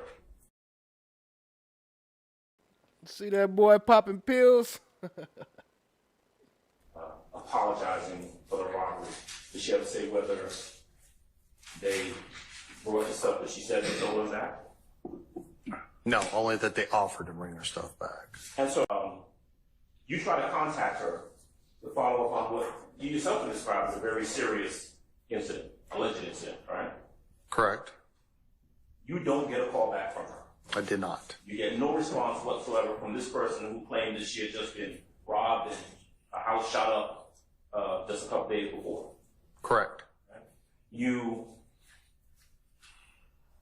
There's no other investigation done to corroborate anything that she has said. Is that fair to say? That is correct. Now, I noticed when Diggy balling with the 30,000, almost 40,000 points. I gotta up my points animations. When you were asked earlier about your closing the case, you cited the fact that there was no communication with her. In other words, she wouldn't call you back. She didn't call you back, right? Correct. Now, when you said, though, that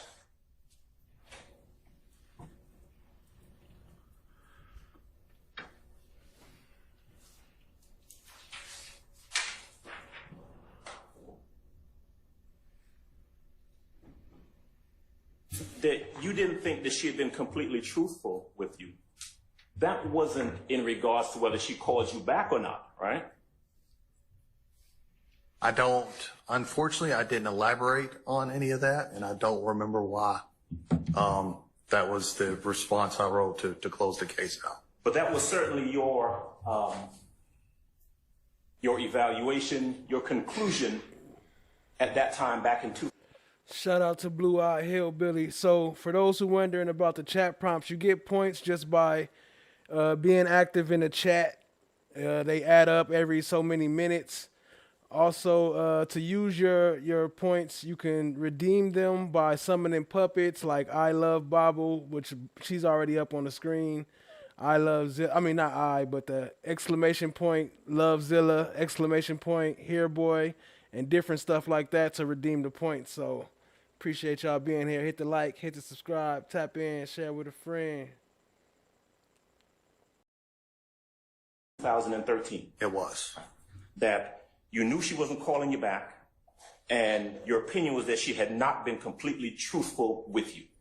That was my opinion in 2013, correct.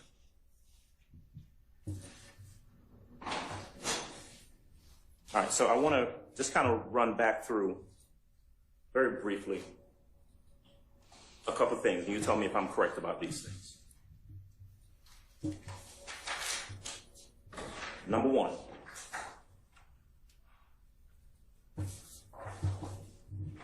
Ms. Bennett made a report about an incident that occurred on the 12th, but there's no 911 call to back that up. True? Correct. Ms. Bennett made an allegation about something happened on the morning of May the 13th, but there's no 911 call to back that up. Correct? Correct. Ms. Bennett made a report about a shot being fired inside of her apartment. Yo, shout out to Steph JK with another membership. Appreciate you, family. Y'all show some love to Steph JK making their rain memberships up in here. Appreciate it, fam. there's no shell casing or projectile to back that up, correct? Correct. Ms. Bennett made a report about shots being fired at her house from outside, but there's no projectile or shell casings outside to back that up. True? Correct. Ms. Bennett made reference to $4,000 in cash being stolen from her apartment, but there's nothing to back that up other than her word. True? Correct.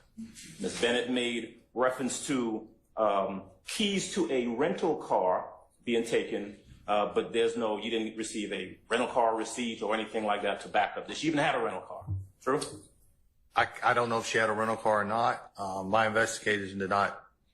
She made no utterance to me that she had a rental car there, and so not really sure where the car was or if it was. Okay. Ms. Bennett made reference to the fact that these individuals who she claimed came to her apartment and shot at her wall and stole items from her had been hanging out with her baby's father the night before, but she never bothered to bring the baby's father or give you his information to help substantiate any of that, did she? She gave me his name and his birthday. Okay. But he was not there during the time the report was taken, no. Okay. The truth is, you don't really have any personal knowledge of what really happened in that apartment on that day, do you? No. And it's fair to say that because you found her to be untruthful and she was not responsive. Objection on mischaracterization of evidence. I stand objection. Because of your determination about her and the fact that she was not responding to you after making these allegations, you closed the case and there was no further prosecution from anyone on this allegation that she had made. True? Like we mentioned before when we talked about the goal of investigation and finding the truth and all that. Yes, sir. And not wanting to deprive people of their freedom without being absolutely right. Without follow-up from her, which would have led me to further investigation, the cell phone records, checking the car, canvassing again for witnesses, stuff about the hotel room, all that stuff that takes hours of investigation time. That I would have had to set aside time to do that after the follow-up with her. Unfortunately, with APT, the caseload does not, if I give her my card, I give her my contact information at the scene. Call me, we got to follow up on this. I call her, leave a message. Days go by, nothing. Unfortunately, the nature of the beast, I have to move on. Right. So that's why it was closed. And so here we are in April of 2024, and you've not been provided with any more information than you had in May of 2013, right? No, Ms. Bennett has still not contacted me. Right. And you've not received any more documents or any more information or any more phone records or anything since 2013. That is correct. But yet here you are testifying on this case that you closed in 2013. True? I'm here, sir. One moment, please. Yes. That's all. Thank you. Thank you, sir. Thank you. Any further cross? Am I helping anybody else? Falling out. And I don't know, and just the bullet going through, the only glass that would have been dispelled is the actual hole that's cut out here where the bullet went through. And just the speed of the bullet could have dusted it, vaporized it, the glass, that little bit of glass. So it wasn't totally surprising that no glass was found under the window.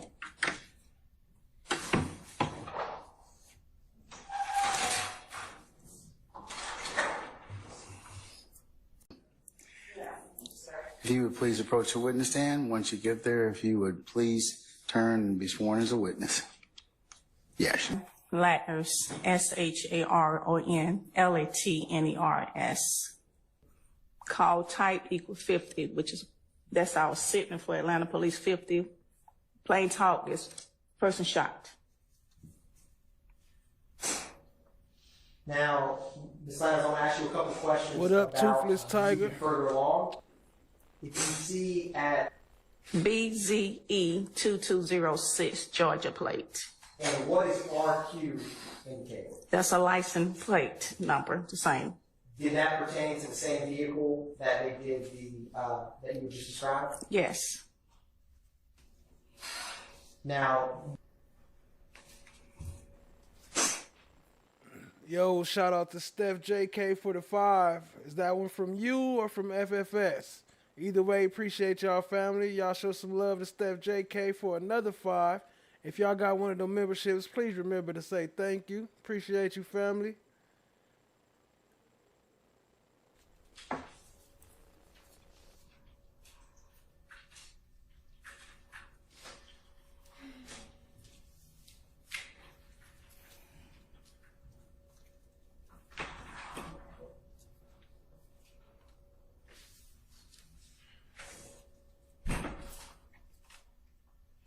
Look how she looking at the jurors, though.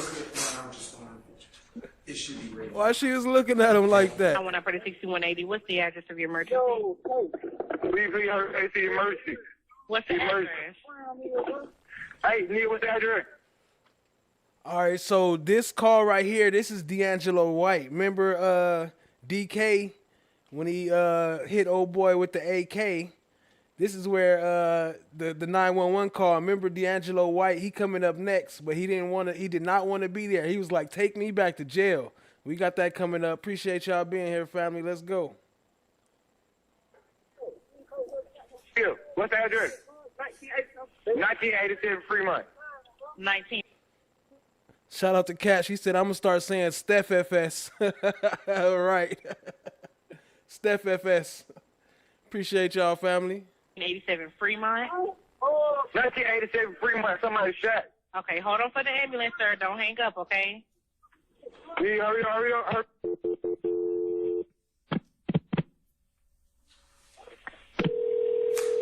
still on the line with you, sir. Yeah. Hello? Yes, we're holding for the ambulance. EMS 785, what's the address of the emergency? It's 1987. 1987 Fremont. And repeat that address, please, for verification. 1987 Fremont. Okay. And is this going to be a house or an apartment? A house. Okay, we have already started an ambulance. I'm going to get some information from you while they're on the way. What's the phone number you're calling from? 770-882. 5580. Okay. And we do have help already started. What's your name? My name's D'Angelo. And D'Angelo, tell me exactly what happened. Okay, those was from FFS. Shout out to FFS Long Way. Appreciate you, family. Well, we was at a gas station. And, my partner was trying to talk to a girl, but I guess they thought we was following them, and then they pulled up on and just started, and we pulled off. And then we pulled off from the gas station, and then we got away. And then we ended up driving a back freeway, and then we ended up seeing them here, and they ended up shooting. And somebody ended up getting hit. Okay. Are you with the patient now? Huh? Are you with the patient now? Yes. Okay. How old is the patient? How old are you? 26. Okay. Hurry up. And is the patient male or female? Huh? Hello? Yes, ma'am. He's 26. Okay, listen, I was asking you, was it a male or female? Is he awake? He's a male. Okay, is he awake? Is he conscious? He's conscious. He's talking.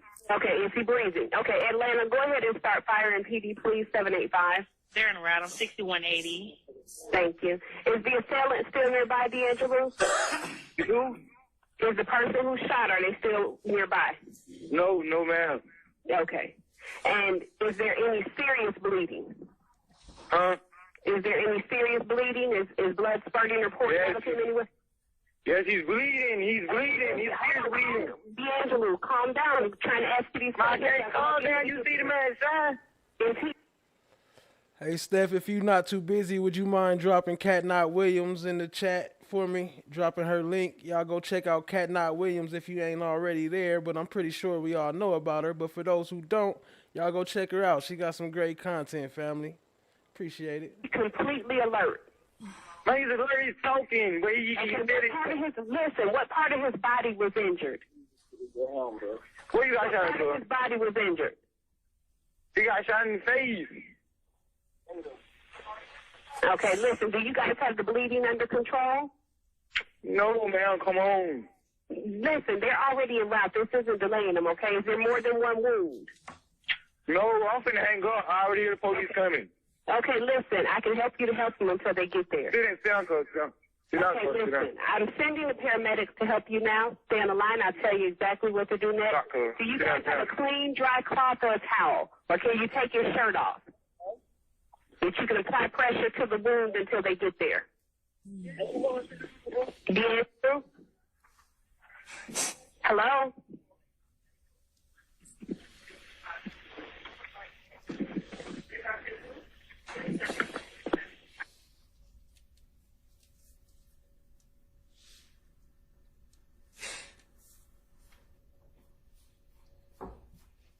Thank you, Ms. Lyman. Cross. Your Honor, I'd ask that, as it's a document that won't be tendered or admitted, that Mr. Sharp not be allowed to sort of waive it in front of the jury.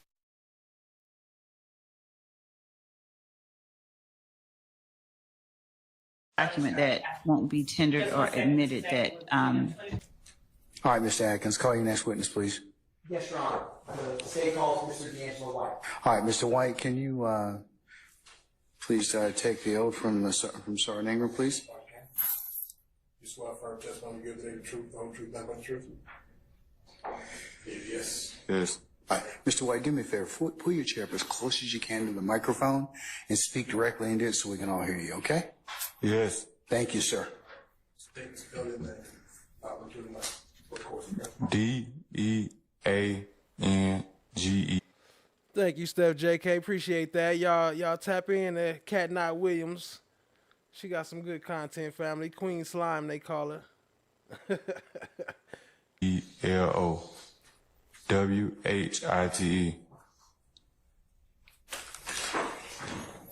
Good afternoon, sir. Can you tell the jury where you grew up? Cleveland Avenue. Is that Cleveland Avenue here in Atlanta? Yes, sir. What part of Cleveland Avenue did you grow up in? Like what street? You just have to, someone has to make you a mod. Basically, you just have to ask the people who you part of a channel if you could be their mod, if that's what you want to do. Oh, Hateville Road. How close when you grew up were you to the, are you familiar with the Coin Laundry on Old Hayville? Yes, sir. Were you near or relatively close by to that location growing up? Yes, sir. Now, growing up, did you have any siblings or family members that lived with you? No, sir. Did you ever, I'll put it this way, did you ever get to know, or are you familiar with that area and part of the land? Yes, sir. Did you ever spend any time in any other areas in Atlanta? Any other neighborhoods? Yes, sir. What other parts of Atlanta did you spend time in? Four Seasons, Lakewood, Canterville.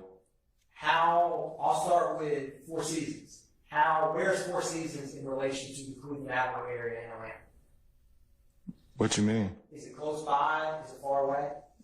Like 5-10 minute drive. What about Lakewood? 5 minutes. And what about Mechanicsville? 5-10 minutes. And would people, or I'll put it this way, with the schools you went to, were any of those neighborhoods, did you get to know people who grew up in those neighborhoods and went to school with you? Yeah. Do all of those neighborhoods feed to the same type, middle schools, high schools, stuff like that? Or are they different? Different. Okay. Now,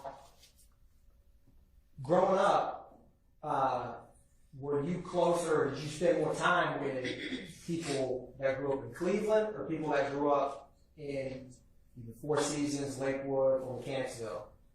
Cleveland. Okay. Now, who did you know in the Lakewood area? Did you have any family or relatives that grew up in Lakewood?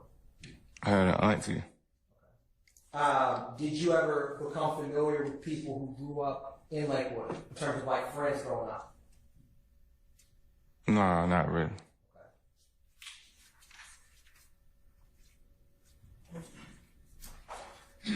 Now, I don't even know him. okay. Did you ever have a friend or know anyone who went by the name Neil? I don't know him either. Crucial. I don't even know them. Now, did you, let me put it this way, sir. Did you choose to be here today? Nah, I don't even know why I'm here. This not my case. I don't know what's going on, you feel me? I don't even supposed to be here. I'm serving my own time. Do you want to be here? No, for what? Is people who are, or I'll put it this way, how is it, or is there any impact in being here today, considering where you being in prison? Objection made. I sustain the objection. You can rephrase. How is... What up, TSC? I see you, family. And shout out to Lady Loves Life. Appreciate you being a 1 month member. Let's keep it rolling, family. Appreciate it, fam. People being forced to testify, or produced to testify in prison views, favorably or is it negative?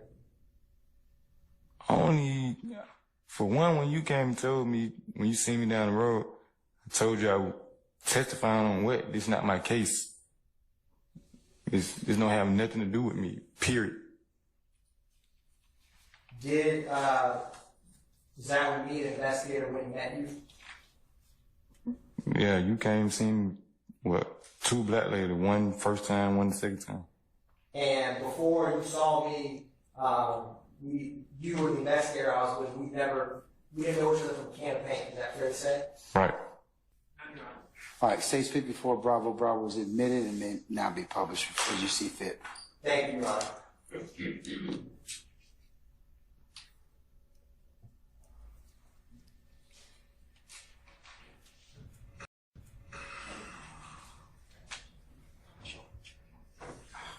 Can we not scroll through the other photos, please? Thank you. You see that? I had to darken it up because it's kind of gruesome, but they purposely scrolled through that and showed that to the jury, knowing that they wasn't supposed to show that. They knew what they was doing. What are you talking about? Yes. Looking for this picture. How you looking for this picture, but you scrolling through all the picture of the bloody car? You see that red and green neon light kind of in the back of this photograph? Yeah. What's that road that I say perpendicular from the Jonesboro Road we just talked about? I don't know. Is it Brownsville Road?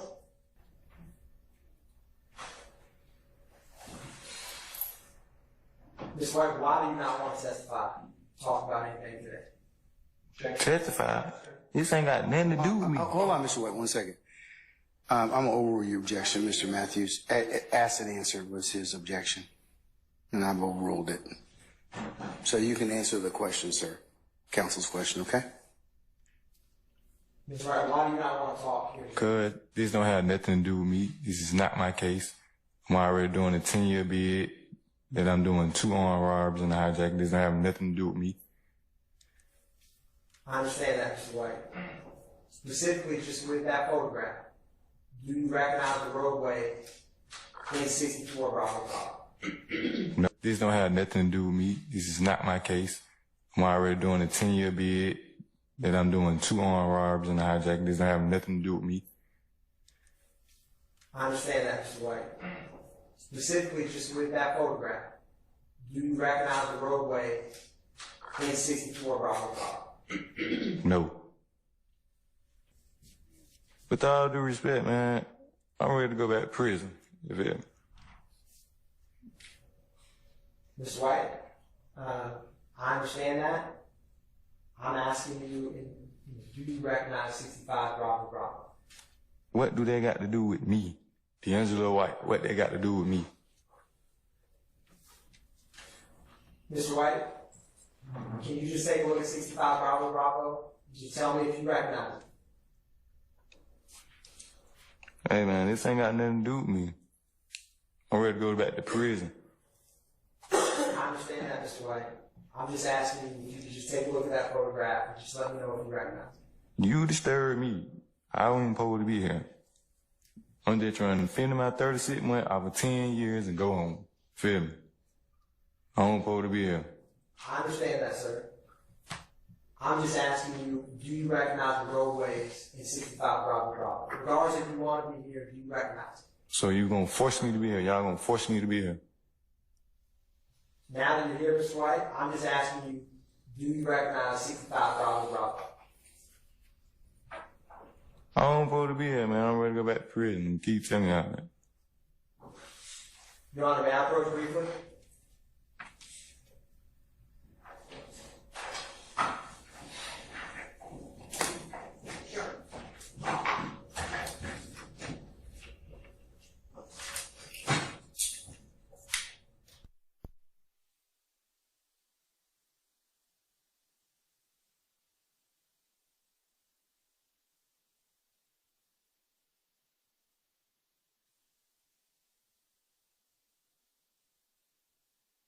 Mr. White, you did have a friend named Pooh growing up. Isn't that correct? No, why you keep trying to tell me I had a friend named Pooh? Mr. White, do you remember when Lieutenant Oliphant and myself met you for the first time that we talked about it a little earlier? I don't know that dude. I just seen the dude one time. That don't mean he's my friend because I met him one time. Well, you do know someone by the name Pooh. I met him one time, but I don't know him. And is it true or not true that when I met you never talked to you before, my lieutenant, you remember a time that Pooh got shot? No. Now, have you ever been, so, Mr. White, do you recall looking at photographs? So for those just tapping in, this is D'Angelo White. He was the one that was there when Halfhead got hit, or Halftime got shot by DK. He was the one that called the police. And also we got the investigator Gaither and Dennis. They're gonna interview him a little later on. He the one that asked them for $20 to snitch. Of individuals that you were familiar with growing up, when Lieutenant Baker and myself met you. No. Do you remember recognizing someone you knew as Neil? Isn't that correct? No. Do you remember recognizing someone you knew as Crucial? Isn't that correct? No. Have you ever heard of Club Crucial? No. You never heard of Club Crucial, Mr. White? Mm-mm. Can you name any club in the city of Atlanta? I don't go clubbing. So, do you remember when I met you there with Lieutenant Oliphant that I asked you, is it like Club Crucial? And you were like, yes, your friend named Crucial. Do you remember that, sir? No. Do you remember, Shout out to FFS says, who's down to go out and kerfuffle? What is kerfuffle?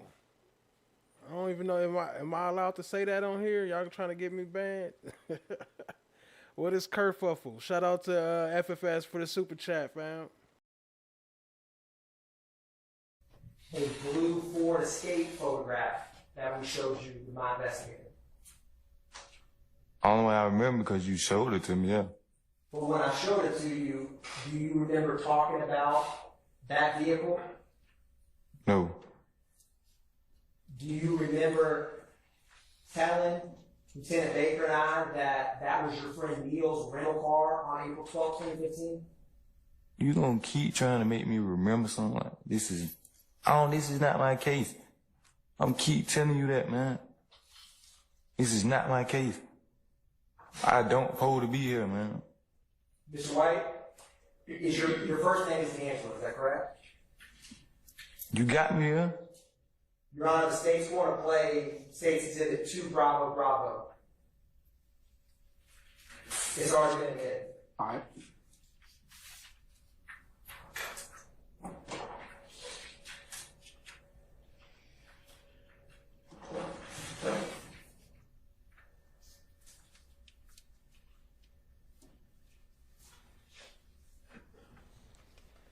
Yeah, I think he used to be a probably a smoker or something back in the days. He was talking about, you gonna give me $20. At first, I thought it was a different person, but when I listened to his voice, it do kind of sound like him, though.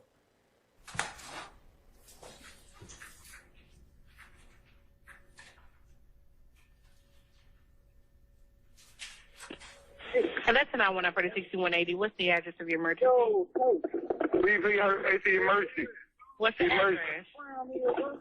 Hey, Neil, what's the address? Neil, what's the address? Okay. And Is there any serious? Did you have to call your sister to have her come pick you up? Yes. How close was Pooh to you when he got shot?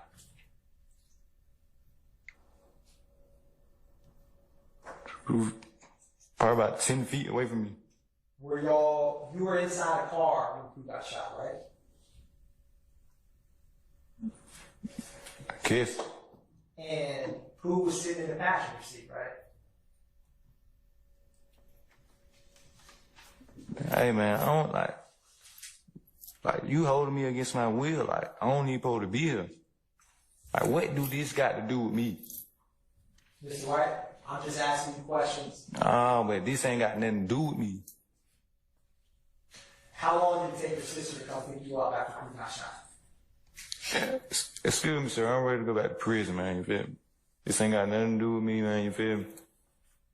I served time on my own bed. Sir, you're a witness.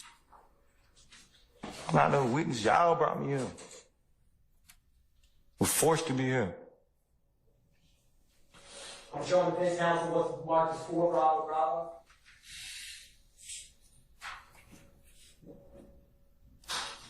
Mr. White, sir, I'm showing you 4 Bravo Bravo. Do you recognize the person in 4 Bravo Bravo? I seen him one time. When you saw him, what was his name? Whatever you saying it is. That's Pooh, correct? Shit, I don't know. I seen him one time. But you saw him, that was the person you knew was Pooh. Is that fair to say? It's been a long time ago. Does that look like Pooh? Mr. White? You got a half a head. How should I know? Before he was shot, when he was sitting in the passenger seat with you on April 12, 2015, did he have his full head?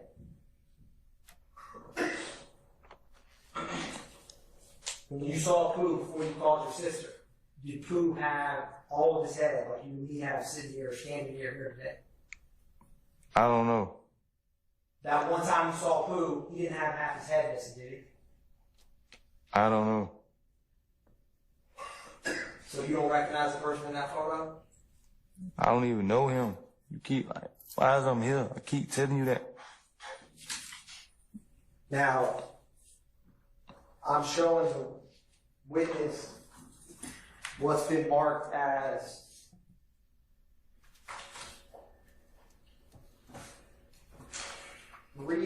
I'm showing the defense counsel 3 Bravo Bravo and 5 through 7.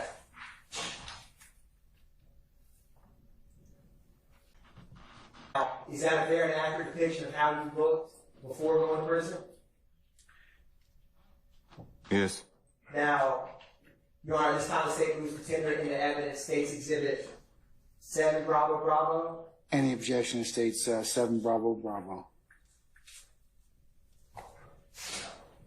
Hearing no objection, states 7 Bravo Bravo is admitted and may be published as you see fit. Published in States Exhibit 7, Bravo, Bravo.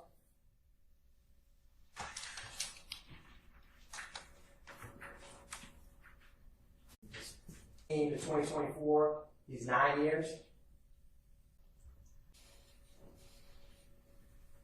Mario. Did you ever call him Neil? You go by different name. Is his first name Cornelius? Bravo, Bravo. Back in 2015, I'm gonna show you. My bad. I'm gonna fast forward some of it. I'm gonna show you two. States Exhibit 5, Bravo, Bravo, and 6, Bravo, Bravo. Do you recognize any of those photographs, Mr. White? What do these dudes got to do with me? Were they? What the fuck? Do you recognize them, Mr. White? This ain't got nothing to do with me, man. I understand that, Mr. White. I'm just asking if you recognize them.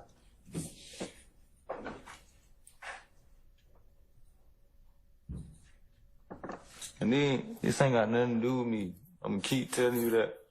I understand that, Mr. White. You ain't understanding me. Do you recognize the gentleman who was before you in this photograph? What do these dudes got to do with D'Angelo White? It ain't got nothing to do with me. Mr. White, I'm just asking you, do you recognize the people in the photograph? What do these dudes got to do with me?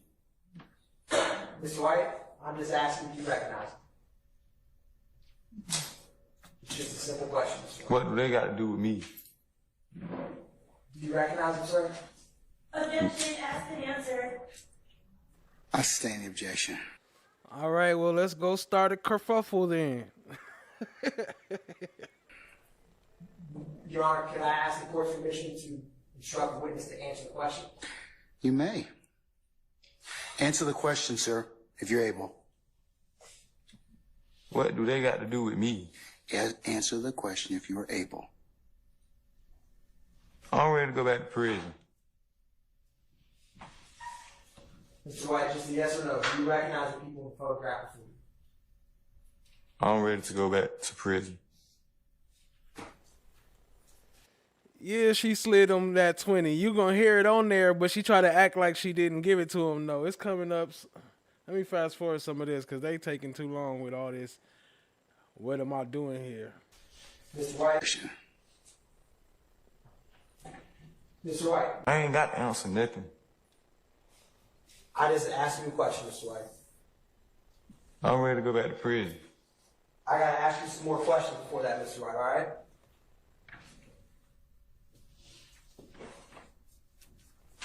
So. The regular PMV or the albino? The albino is crazy, Steph JK. I don't know if you had it, but the albino, I'm scared of that. I had some before, but I'm scared of them.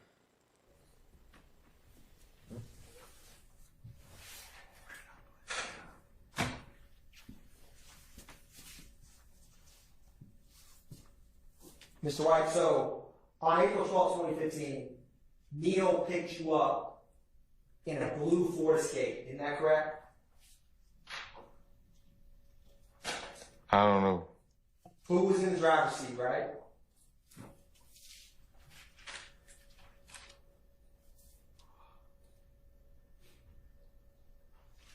Mr. White? I mean, I ain't scared, Steph JK. Like, I mean, I had them. I still got them, but I just had the craziest experiences from messing with them. So I just limited the dose, if you know what I'm talking about. Mr. White, do you remember having a phone conversation with Atlanta Police Department detectives on July 13th, 2015? Oh, I don't need Poe to be here. Keep telling you that. So, did you ever have a conversation with Detective Dennis on July 13th, 2015 about what happened to your friend Cruz? No, it's not my friend. You gonna keep making the man be my friend? All right, Savvy Amiria, appreciate you dropping by. But did someone named Pooh get shot? You keep trying to make the man be my friend. So, He your friend? Mr. White? You trying to make the man? And what is? Is he in the courtroom here today? Of course. And Mr. White, do you recall saying we got to the Citgo gas? Have you ever heard? Was protected. Okay. If you ask me where I'm from, I'm say The Cleveland. Sure. You recall that? listen. I don't supposed to be here. I don't recall none of that. All I recall is going back to prison. Mr. Atkins, we need to take a comfort break, so Yes, sir. let's take 10 minutes and then see where the day leads us to that point, okay? All right. Sure. When YSL first started, were most of the members of YSL from the Cleveland Avenue area? When we started, we was living on Cleveland Avenue, but I'm not from Cleveland Avenue. At some point in time, did you move over to the Cleveland Avenue area? Yeah. Okay, so although you're not, let me back up. When you say you're not from Cleveland Avenue, what do you mean? That's not where I'm from. If you ask me where I'm from, I'm gonna say Gilbert Gardens. Okay. How far is Gilbert Gardens from Cleveland Avenue? A minute. It's at the borderline of Forest Park. Okay. In 2005, when you moved over to Cleveland Avenue. In 2012, when you formed YSL, had you been living in the Cleveland Avenue area for about 7 years at that point? Yeah, I would say. Okay. And so initially, although you were not born on Cleveland Avenue, at this point in time in 2012, had you been over on Cleveland Avenue for a good amount of years? Yeah. All right. And the other individuals, Little Jeff, Tick, Buck Mondo, were they from the Cleveland Avenue area? No. Did they live in the Cleveland Avenue area? No, not all of them. Who did not live in Cleveland? Buck and Mondo. Off of Cleveland Avenue. Mondo or Buck. Okay. Where did Mondo or Buck? Where was Mondo from? The west side. I don't know exactly where, but he's from the west side. Okay. And what about Buck? The west side. Both from the west side? And when you say the west side, what do you mean? The west side, I don't know how to... What neighborhood is it? It ain't a neighborhood. It's a part of the city. Do you know what streets are over in the west side of Atlanta? No, I'm from Zone 3. Do you know what zone is the west side of Atlanta? Zone 1. Zone 1.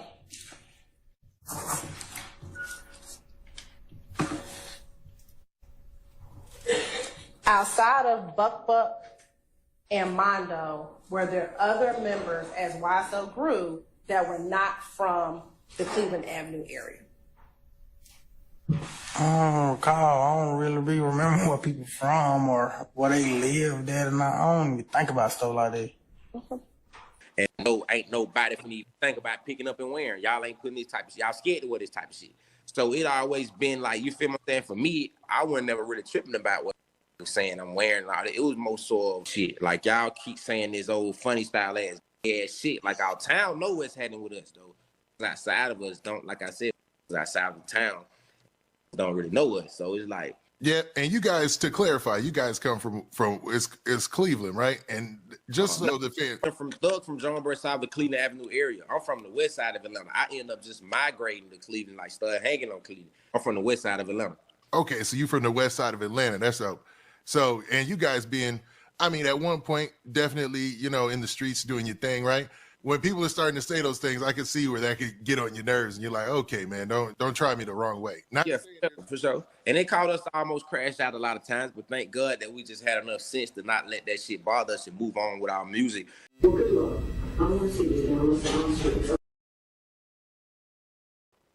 So everybody be talking about Fanny and Mondo, how she used to be his defense attorney. Here's the video right here of her defending Mondo, which we just played the clip that Offset baby mama paid to hire her.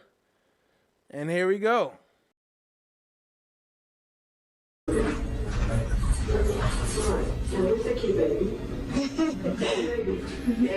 How old is baby? 7 months. She's 7 months. Have you seen the child? No. Stand right there. Do not move. Come on, baby. Thank you.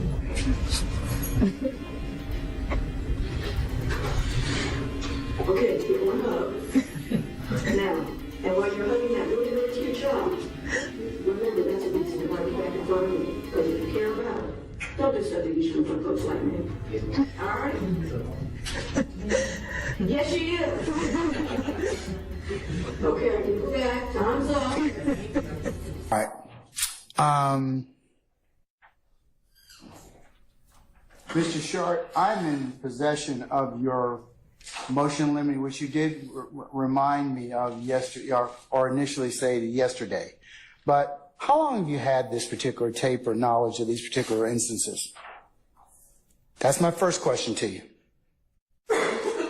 You got them in discovery, correct? Sir, Did you get them in discovery? yes, the prior. Okay, then why are you just now, yesterday, telling me orally and not doing what you did in your motion so I could kind of take it up? What, I did do it in my motion. No, you filed a motion, but you could have filed this thing months ago. Your Honor, out-of-court statements are not admissible at trial. Okay, that's not what I asked you, okay? If you believed it was going to be an issue, you could have filed this same motion 3, 4, 5 months ago, correct?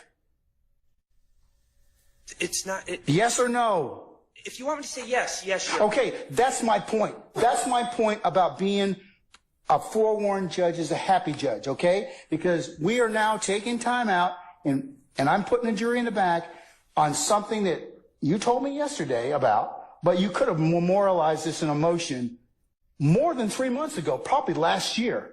And I could have taken it up, and I could have ruled on this. I don't have any problem with that, but this is an example of something. If you want to do something like this, go ahead and file the motion. You should have filed it months ago. That's what I'm annoyed with. Okay, in Your Honor, the state. And that's what it means to be prepared as an advocate. Okay. The state's given you this, okay? You knew about these. Honor, the state. You knew about this issue, right? Perhaps the state, knowing that it's an issue, would not want to admit evidence of an individual being a prosecutor I get and it. a defense attorney on the same I get it, but so you know. perhaps it's not on me. Perhaps the state should not be. Oh, it's on you, and it's on them. It's on me. You know why? It's on you because you could have filed this thing months and months ago, and you could have also had a conversation with the state. I have. Okay, and are they going to use this particular information? You'd have to ask them. Well, that's not what I asked you. Are they going to use that particular information? I cannot speak for the state, Your Honor. Okay. Do you see the problem or the issue that you filing this untimely motion has caused? Yes or no? You're not going to like my answer, so I'm just going to remain silent. That's not being an advocate, because if you can give me a reason as to why you waited months and months, because you probably, when did the state give this interviews? The first interview or note that you were going to, about the proffer agreement with Mr. Chada Jimenez. The proffer agreement was in the first round of discovery in July of 2022. Okay. When was the other interviews that were made from 2015 turned over? July 2022. Okay. So, arguably, Mr. Sharp, this could have been filed sometime in 2022 or early 2023 when we started having these particular motions. Your colleagues, you filed several motions, several preliminary issues I've had to take up. So that's what I'm telling you in terms of just having to stall the proceedings so I can go ahead and take this up. I'm not trying to stall anything, Your Honor. No. And I don't mean you. Listen. I don't mean you like just filing this to stall it. Okay. Okay. All right. But the state has. But you filed it. But my angst with you. I don't have any angst with you filing a motion. I don't. I'm just annoyed that you didn't file it in 2023. The state has been fully aware that their colleague, who was a gang prosecutor, was serving as a defense attorney on this case. And okay, I don't understand why it's my job to flag that issue. But I have flagged the issue. Okay. And so if I'm going to take now I will. You flagged the issue now on the 10th of April of 2024. Have a seat, sir. Okay, thank you.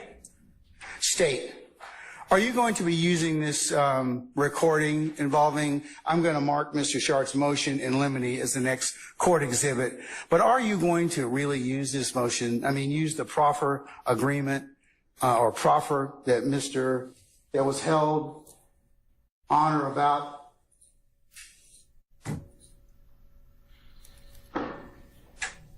February 16th of 2016? February 16th, 2016? Yes, and Mr. Murphy continues to go down this line of questioning, and I'm going to tell you that's a very ethical, problematic thing for you all. Your Honor, and this is what I'll say, Mr. Suri Chada-Jimenez.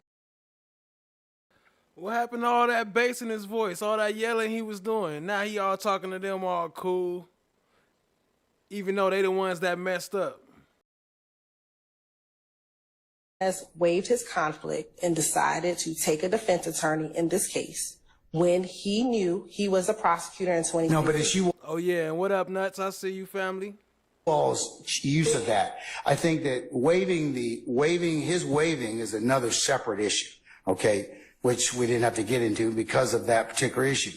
But utilizing his particular proffer that he was involved in might be a problem. But it's a proper of the state of it's a prior inconsistent statement. But he's a counsel that was involved in this case. Right, but Your Honor, there's no legal basis, there's no ethical basis for this ruling. He was a state's attorney, like anyone else can get jobs and move on and do whatever they want. I know that, and but there's a prior inconsistent statement. Whoever the state's representative is doesn't matter. The fact of the matter is it's a prior inconsistent statement. Well, I think it may confuse the jury because the jury's seen Mr.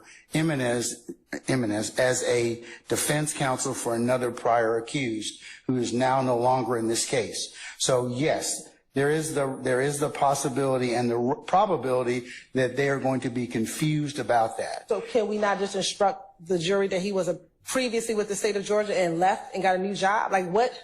There's a remedy for that. The state is not going to harp on the fact that Mr. Jimenez was a prosecutor then, but this is the prior inconsistent statement. He had a previous job, and like anyone else in the world, in the country, they can leave their position and go on to another case. When this case started, Mr. Jimenez knew that this proffer existed. He chose to represent a client in this case. He's no longer representing any of these individuals in the courtroom, Your Honor. So Mr. Jimenez, as a defense attorney or a prosecutor in this case, is of no consequence because he's not even present in these proceedings.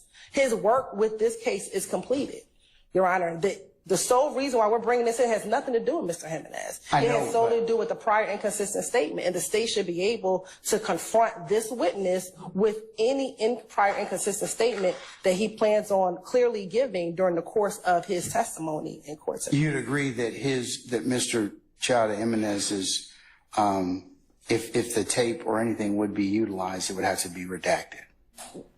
I don't agree with that, Your Honor, because so for those who don't know, Chada Jimenez is one of the defense attorneys for one of the other ones that got severed from the case, but he also used to be a prosecutor or work for the police. I don't know, but he was there for DK's interview, the one where his attorney was holding his arm and rubbing his arm. Chada Jimenez was there. He was one of the ones interviewing DK, but then he went over to the other side. So that's why they severed his case. He does not, and a few things about the proffer, Your Honor. But you see, here's the problem, and here's what I'm going to get on you all about. You all knew this was going to be an issue. We did not. And you put this in discovery. But we you did put not think one of your former colleagues who took a proffer, who then you made it as part of your discovery. So how could you know it wasn't an issue? Because, Your Honor, we put the proffer because that's the prior consistent statement. It had nothing to do with Mr. I know, but we did not think this was going to be an issue. But the employment issue may be something that the court wanted to take up. Your Honor, but the state did not believe that it to be an issue. Until Mr. Sharp brought it to our attention yesterday, the state did not believe it to be an issue because... All right, I guess you all will be working this weekend then, because this is exactly what I told you was going to be a problem. You bring this stuff up, I got a jury sitting in the box, and you got a witness that you're probably going to have days of examination with. So let me go ahead and decide. I'm going to recess for about 10 minutes. We'll make a decision on that. And you, Mr. Sharp, no law in your motion or motion in limine for me to consider. You probably need to supplement it with some law. So I'll let you all think about that. I'll be back in 10 minutes. We're in recess.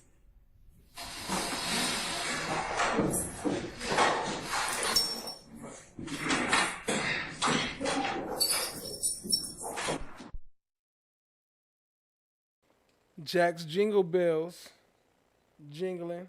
Let me pull up Jack. You work for me now. Far right, top left photograph. Not my signature. Okay. Now, Mr. White, I also want to show you the last page, which is page 6. You see this photograph? The bottom left, that circle, is that the same initials that we just saw a second ago, Mr. White? Them look like two different signatures. Is that the same initials as your name, DW? Of course, because my name is DW, but it don't mean I did that. Okay, so you didn't sign or initial either of those pages in 73 Bravo Bravo? No. Okay, thank you, Mr. White. Now,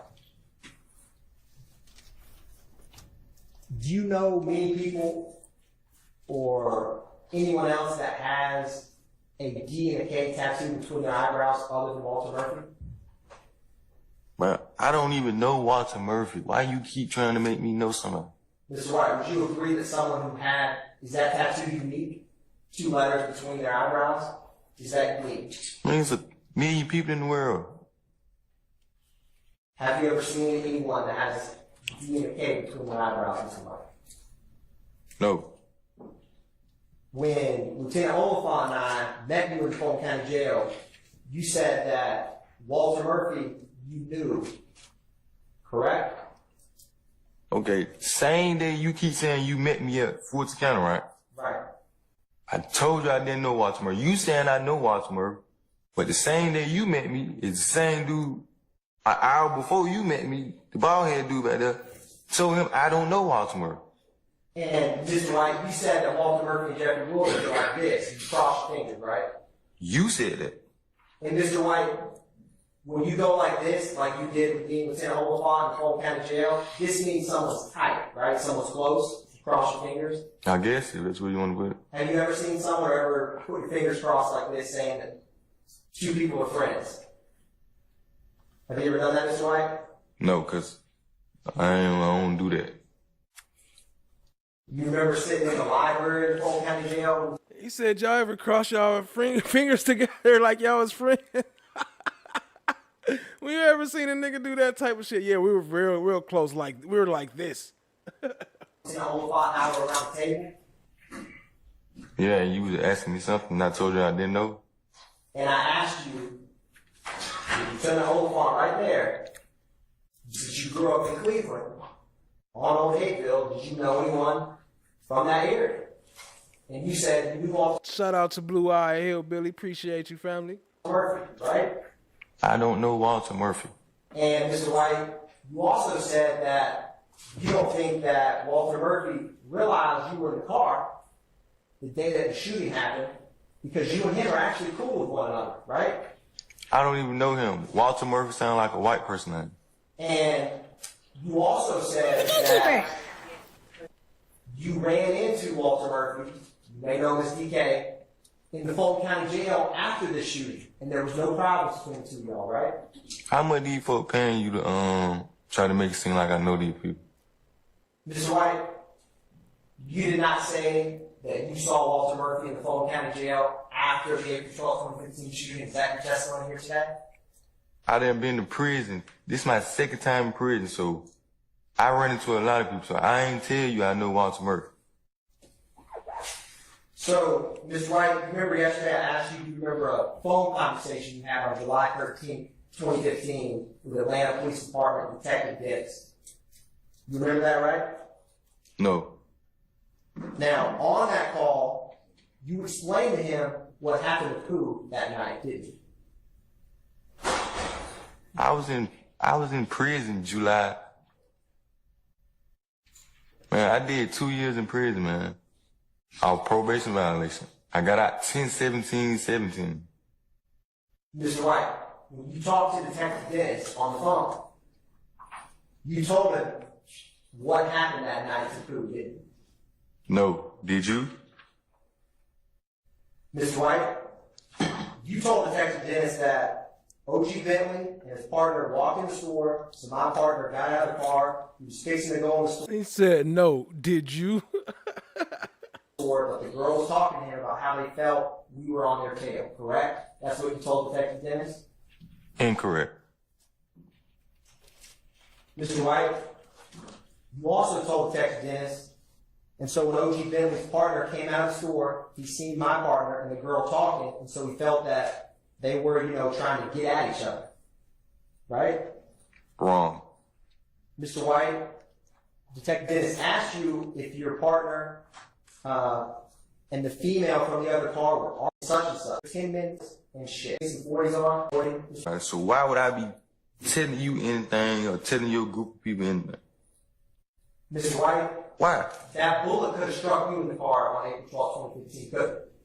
Could Struck who? I'll overrule the objection. Use the microphone, counsel. Yes, Your Honor. Thank you. Is it on? I don't believe it is, Mr. Weaver. Let me fix it. Mr. White, that bullet on April 12, 2015, when you were sitting in the back seat of the blue Ford Escape, could have struck you, potentially, right? Wrong. This, they're going to shoot you. It's a lot with That's fascinating. at this, Don't know. like your mom, and you responded like, after I asked you some questions, maybe some defense counsel. Dang, my bad. I'm fast forwarding through. I didn't realize he was talking to him that long. Ask you questions. You realize you'll get to go back to prison, right? Yes, that OG Bentley. Ain't any no paperwork. Feel me? And Mr. White, you tell them that what you're saying is. Stop. Objection? Yes. You should dangerous. I'm going to overrule the objection, but let's move on. Yes, Your Honor. This is what you told the detectives when y'all were in the car. Stay in the objection. Let's move on from that, Mr. Atkins.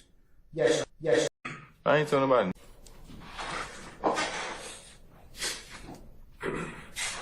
Court's permission, Mr. Williams, April 10, 2024, exhibit number 215, okay? Who's Mr. Williams? Performer known as Young Thug? Oh, yeah. Okay. This is He said, who Mr. Williams? He didn't even know who he was. just an exhibit number. This is the... You have to speak up, Mr. Steele, yeah, if you wouldn't mind. This is the document I'm showing you, and it's Mr. Williams number 215, okay?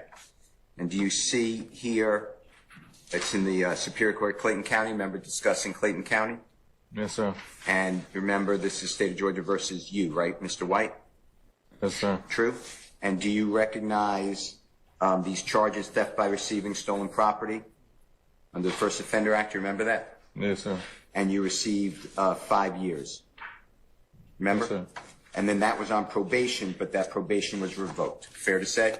Yes, sir. And then at the back of this, the last page, Your Honor, of this exhibit is the revocation for your violation, so you're no longer a first offender. True? Yes, sir. And this is certified. These are all certified copies, Your Honor. All right. Your Honor, I move for the admission of Mr. Williams, number 215. The prosecutor has said to you, it's called you a victim. Did you hear that term? Yes, sir. And you said that you're not a victim because you weren't shot. You remember something like that? Yes, sir. And to be accurate, on April 12th of 2015, do you remember that's the date that the prosecutor was asking you about? Do you remember that date at all? No, sir. Okay. At that time, you were with 4 other people in a car. True? No, sir. All right. And at that time, you were doing what you and your friends do. You were looking, you had guns in the car, right? You said that earlier. I wasn't in no car with no gun. And you were doing what you do. You were trying to find somebody with money or a nice car or a car and arm rob them. Objection, Your Honor. Is that true? Basis. It's improper character, Your Honor. I sustain the objection. That's what was going on? I sustain the objection. Just rephrase it. Okay. Do you remember following a car with a person who you believed in that car was wealthy? You remember saying that? I wasn't following nobody. You remember being in a car that was following another car that you believed in the car that was being followed, so the front car had a gentleman named O.G. Bentley, or Bentley. Do you remember that? I don't even know who O.G. Bentley is. You remember telling the detectives that the car that you were in was following closely another car and that car had O.G. Bentley in the car. Do you remember that? State again. I don't know who OG Bentley is. Do you remember explaining that you believed O.G. Bentley is wealthy because he had worked for a very well-known and accomplished artist, Young Thug? Do you remember saying something like that? No, sir. How would I know he wealthy if I don't even know him? Did you know that in April 12, 2015, did you know Young Thug, the rapper, to be extremely popular? Of course, everybody do. Okay. And did you know at that time, if you can lock in 2015 April, that Young Thug was in the midst of a approximately 20-state tour with Travis Scott? Basis. Assume facts, not evidence. I'm I asking sustain the the question. objection. Did you know that Jeffrey Williams was on tour in April 2015? Objection, Your Honor. Basis. I don't know, sir, but I know he be. Stop. When there's objection, Mr. White, just let me finish. Rule on the objection, now I'll let you know if you can answer it, okay? Yes, sir. All right, okay. Assume facts, not evidence, Your Honor. You talking about Farnsworth Bentley? Not OG Bentley, Farnsworth Bentley. With Diddy. I'm gonna overrule the objection. Let me just see where this goes. Were you aware that Jeffrey Williams was touring throughout the United States, the southern part of the United States, in April 2015? Objection, Your Honor. Basis. Touring on the southern part of the United States, assuming facts, not evidence. I'm asking this question. I'm gonna overrule the objection. You can answer the question. Did you know he was touring? I mean, I don't know his tour date, but I mean, I know he's a celebrity, so he probably was touring. Do you know whether... Or maybe after he stopped working for Diddy, then he went to the streets. He had to go and hit the streets. He from YSL now. YSL OG Bentley, OG Farnsworth Bentley. At that time, if you remember, if you don't remember, just say, I don't know. But Jeffrey Williams at that time, or Young Thug at that time, was touring with another artist known as Travis Scott. Objection, Your Honor. Lack of foundation based on the witness's previous answer. I'm gonna overrule the objection. You can answer. I think so. I don't know what city they was in. That's fine. Now, you never told detective and whomever the detectives are, or anybody, that Jeffrey Williams was in any way involved in this April 12, 2015 incident. Is that true? I never absolutely told nothing like that. You never saw Jeffrey Williams on or around April 12, 2015 during this incident that you're talking about when you called your sister, correct? And when I say Jeffrey Williams, that's what I Young Thug. I know what you're talking about. All right. I connected it for you? Yes, sir. Okay. You never said that to anybody, right? I never ever said that. Have you seen the video footage from the Citgo gas station? Doesn't have Jeffrey Williams there, correct? I seen the footage, but he was not there. Right. This had nothing to do with Jeffrey Williams, correct? Correct. Now, you're in a car, if you were in a car, I'm talking about that same night, following people, and you told somebody that, yeah, OG Bentley probably thought we were going to arm rob. Remember saying something like that? I don't even know OG Bentley.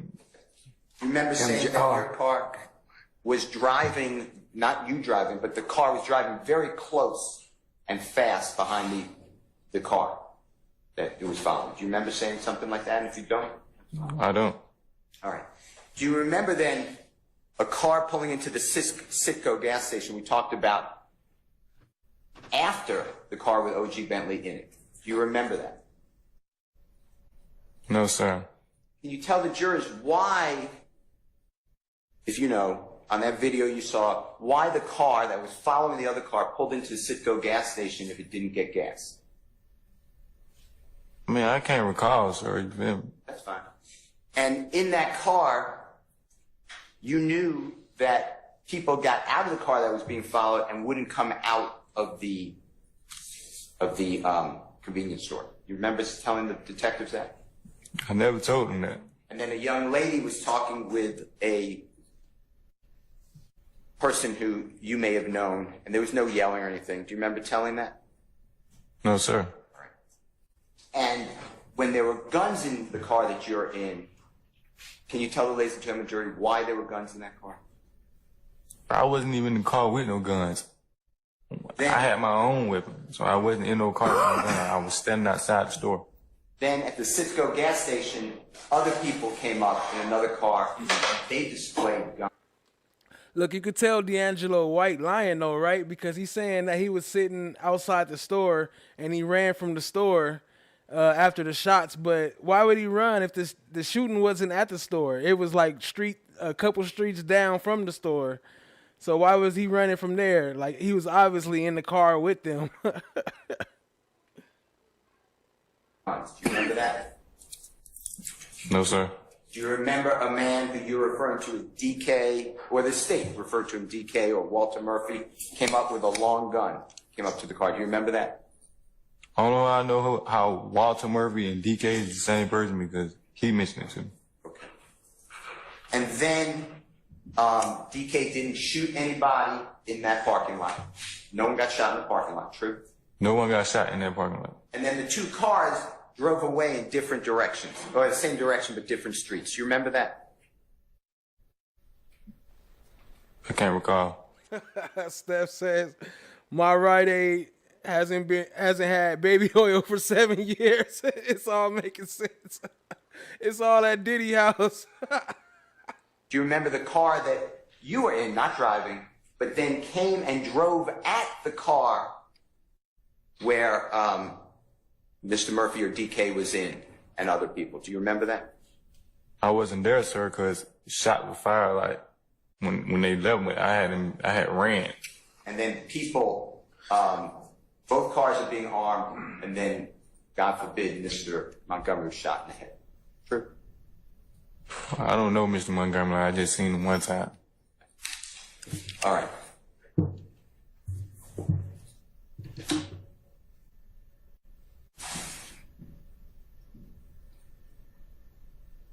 Free the baby oil. Now, you Hashtag discussed free the oil. at times, and I know you don't know the person, but you knew that Bentley or OG Bentley was somehow either related to or did lawful touring business, music business with Jeffrey Williams. What up, Mary Lou? I don't even know who OG What up, Mary Lou? See you, family. Bentley is. You told the detectives that you assumed that OG Bentley or Bentley had money only because he was somehow connected with the wildly popular and wealthy artist Jeffrey Williams. I never told him that. Remember thinking that, though? Saying that you thought he had money? No, sir. He was connected with Young Thug? No, sir. And I wasn't saying that's a bad thing. You're saying through the music, right? I don't even know. His name is Love, remember? So him and Love got something in common. You know, they call it the love oil. Period. All right. Your Honor, may I have 1 second? Sure. I just got on because let me get some more people on because I'm out here at the pool chilling.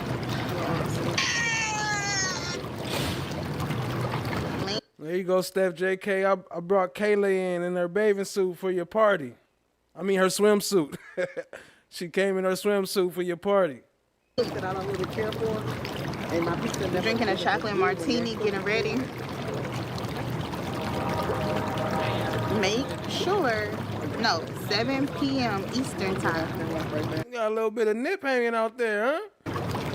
It's 5 o'clock, it's 6 o'clock Eastern time, right? So in an hour.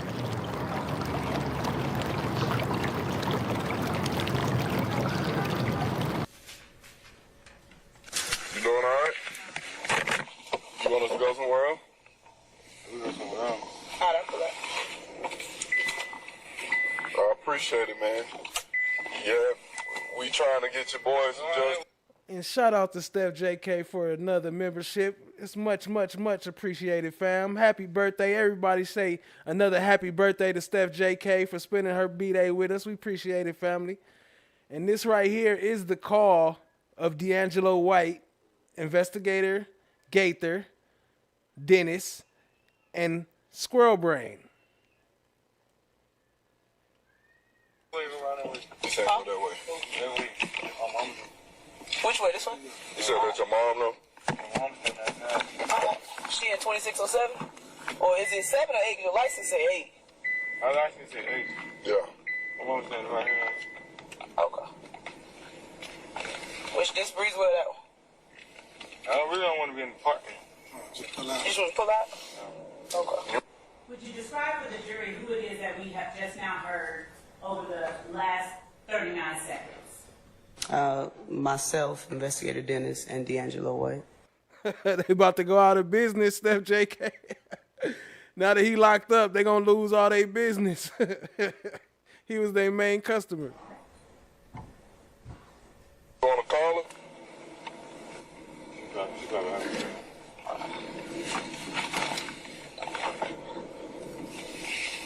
Long story short, though, we trying to keep you out of it as best we can, but at the same time, we need somebody to step up with the other what we got. You know what I'm saying? Because Buddy, did y'all leave? Was y'all arguing or something or nothing? And they just pulled out the sticks on y'all. Did anybody in y'all car pull out anything on them? We had guns and shit.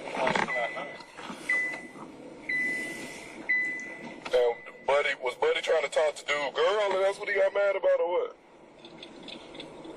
So when y'all first pulled up, what was like the conversation about? Just about the speed? Let's see how they climb up on that, right? You driving up a little bit close. So they feel like we just followed them. And I did the Tesco right here. Did not the Tesco. Right. Tesco run down way down the street. They put in there, we pulled. Yo, shout out to FFS for another 5 gifted memberships. Shout out to Steph FS. Appreciate you, family. Y'all show some love to FFS in the chat if you got a membership. And even if you didn't, still show some love to Steph FS. Appreciate you, family. And boom. So they think, shit, we either trying to rob them or something. The nigga named OG Bennett, he got some money. Like where he get paid from, and how he got money? Would he rap or something? Rappers on tour.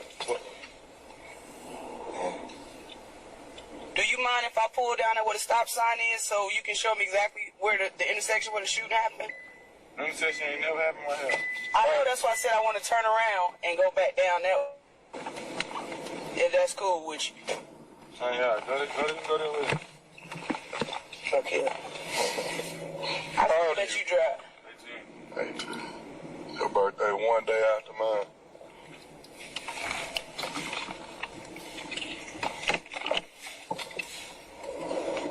So y'all hang out down by Lakewood, y'all don't be up this way? No. What high school you went to?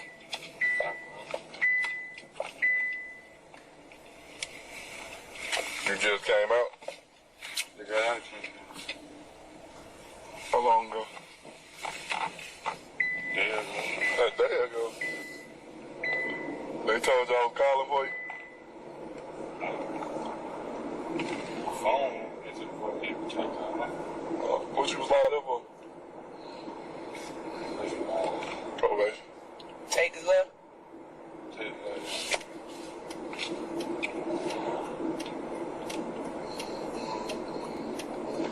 I gotta throw me some, man. Oh, you some? Oh, you what? Yeah. Tell me how this shit. Something like what? Money.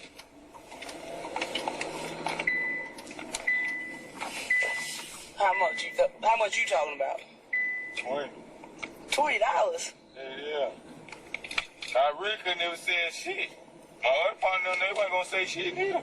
How you know they ain't already said shit? I know they wasn't gonna say nothing. How you know that? I know them personally. Right. But what if you'd caught that bullet in your head? What you would want us to do? You feel me? You seen your partner? I ain't seen him. Why you ain't been up there to see him? First of all, man, this shit too hot now. I ain't know where hospital he was in anyway.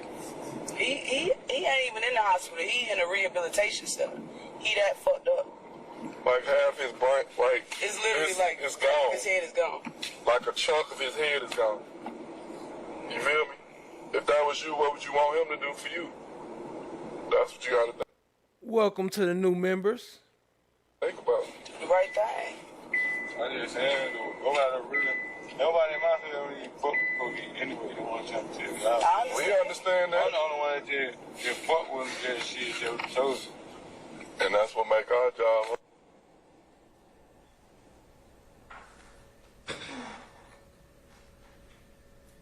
For the record,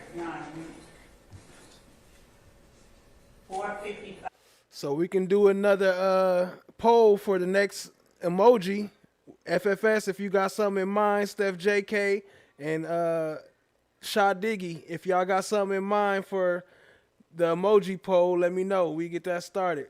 Appreciate y'all being here. Hit the like, hit the subscribe, tap in, share with a friend. Almost up out of here, family.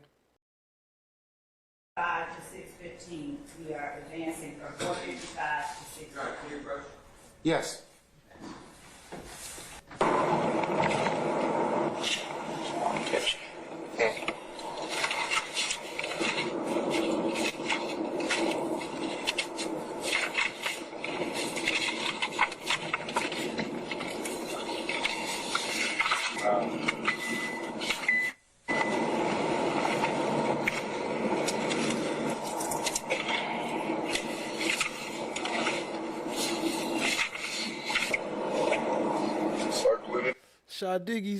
Cha Diggy says, can we get 15 more likes? It would definitely be greatly appreciated if y'all could do that for us, family. We appreciate it. Shout out to Cha Diggy.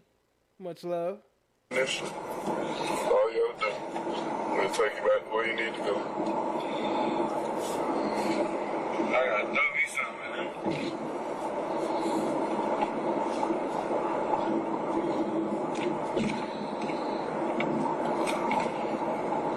See the little nip nuts? $20 is worth you doing the right thing.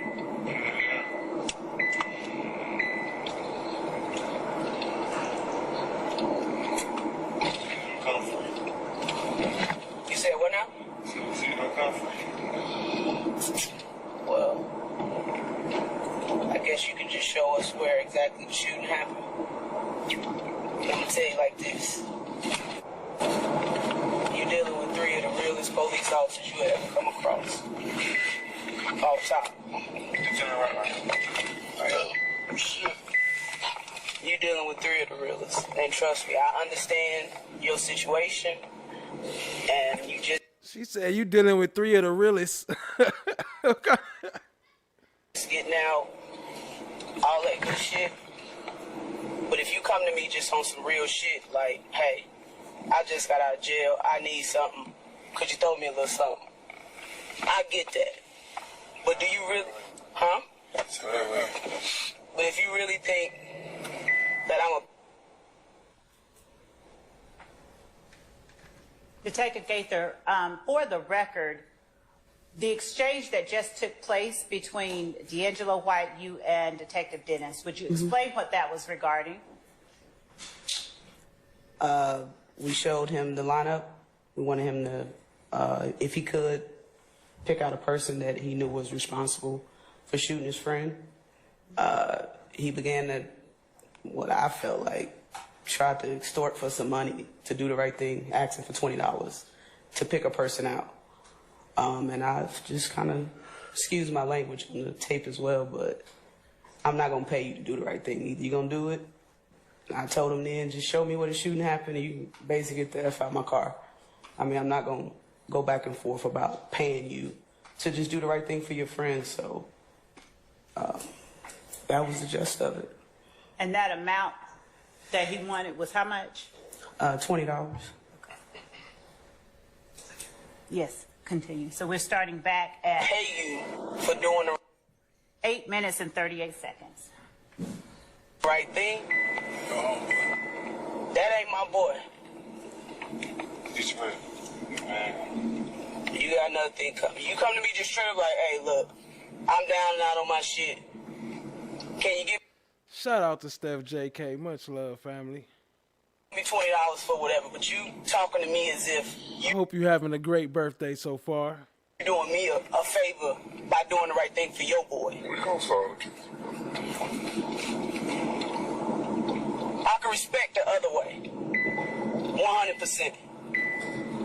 Cause I ain't better than nobody. I come from the same shit you come from. But don't try to try me on no fuck shit. Like, pay me to pick this nigga out. It don't work like that. Either you gonna do it, brother man, or you not. I would appreciate if you did. If I can help you in any other way I can, I will. But don't play it. Don't play it the way you playing it. That ain't the move. Which way, big dog? That ain't the move, man.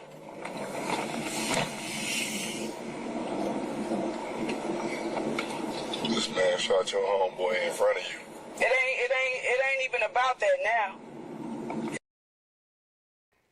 Oh man, I meant to put in the Menace to Society. You hear him use the movie clip? This man shot your homeboy in front of you, and you ain't gonna do shit. You ain't gonna do shit about it. You acting like a little bitch right now. It's not even about that now. Y'all know exactly who did it. I don't mind helping somebody that need it. I don't. Because I would want somebody to do the same thing for me, but don't play it the way you playing it, bro. You hit me out? You need to come at me a whole nother way. This shit you talking ain't how we do police work. It's not. This the intersection, right? You see what them two people started? Yo, Steph, it's only 9 out here, so it's still your B-Day out here. You still got 3 more hours. Yeah. We started at this stop sign. Coming this way. They came from my way down this long ass street where no stop sign. He shot right here, boom, boom. Which y'all was coming back this way, though, right? Yeah, we were coming this way. Y'all coming that way, and they were coming from that way? Yeah. Okay. Did they turn on this street after they shot, or did they keep straight? No, we were coming this way. Right. We started at stop sign. They were coming down that long. Down Brownsville. Yeah. So they cut y'all off. Yeah. They knew where y'all was from? Yeah.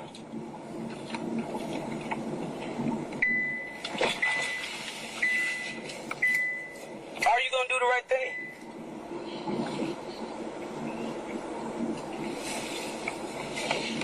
Yeah.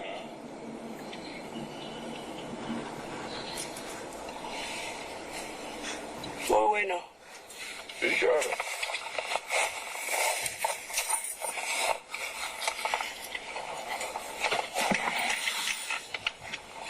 Mary Lou from Chicago, right?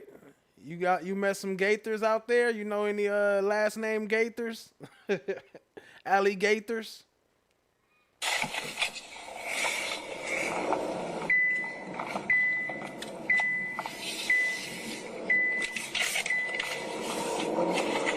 You wanna get dropped off back at home? Yeah. You show another one? You ain't even did nothing with that one. Pull that hair or something. And shout out to Nuts. I'm glad you caught it too. I'm glad you're here, family. Appreciate it.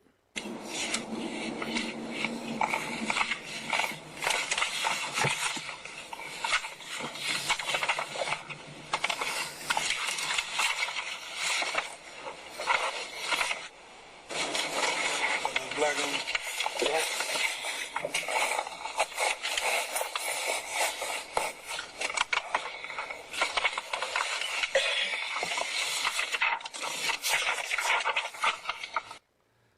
And Gaither always flipping through papers every time you see her on video, but ain't never got no notes.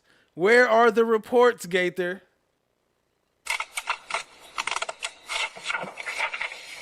Take that, Evan.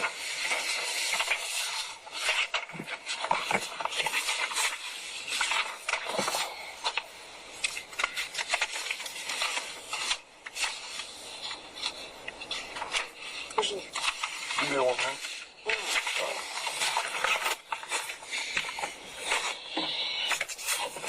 What it is, what it gonna be? You on the right on?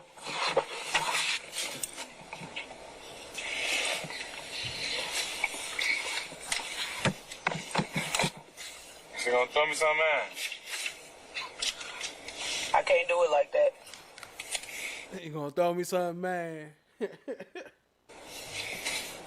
ain't to my eye yet, man. I don't to my I'll see what I can do. I see what I could do. You heard her. He said, I ain't talking about it. I'm talking about that. You know, throw me something. I see what I could do. Circle the person who you saw that night that pulled out the gun on you. Circle it and sign up under it and initial it. That's all I need you to do. Sign my name? Yeah, your name. Initial it. I sign my name, bro. Initial it. Just circle and initial it then. I circle. I can initial it. Then that's like one of us could have circled it. You got me? I'm just saying, that's just like me saying, that's just like me circling it. Y'all take the paperwork, boom. You go back to the discovery page and saying I did. Bruh, why do y'all think shit work like that? I've been doing this 13 years, bruh. It don't work like that. These are the companies. You know what unit we work in? We don't work zone 3. Number 1. And that's what y'all used to see in these zone 3 cases. Do you want to know the department we work in? What department? We're on the gang unit. This shit is way bigger than you. I need to show them. Put it. Picture. Yeah, like we... No, wait for that. I ain't ready for that. Like, the case is... Going. It's going, but we need y'all help. That's just how it go. We need y'all help. We need somebody to step up and do the right thing. Like, we know you know. We know you know what I'm saying, what it is. But you gotta, man, I don't want to sound like I'm begging you, dog, but I'm asking you to step up and do the right thing. I should have took a picture of your homeboy. That's what I should have did. Two pictures of my homeboy. Who? Yeah, I said two pictures. I'm telling you though, he fucked up. Who you get shot with? He got shot with an AK. AK? This side of his head. You see that? That's where he at. Just like that. That's where he at. He in a rehab. He fucked up. They wait for his skull to heal because they're going to have to take him back into surgery to put a hard piece in his head so he don't have a big-ass dip on the side of his head. If this shit is literally gone. The bullet hit him right here. And took off all that skull. So they had to remove all that. One of them motherfuckers did that. And you still tongue though? Huh? It was still because it didn't hit any of his brain. It just tore his damn skull off. How cool you and old boy was? Oh, partner. The partner, Real right? partner. The real partner, huh? Late real partner. Huh? My late real partner. Late. How long y'all been knowing each other? 4 years. 3-4 years of real partner, right? Yeah. And that nigga laying up in there right now, looking at you, knowing what the fuck going on. What you think he'll say? My best partner got murdered 2 days after Christmas. I wish a nigga would put a piece of paper in front of me and show me who shot it, and I knew who did it.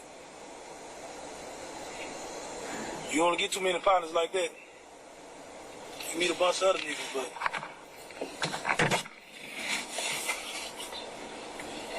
Hey man, what I finna say?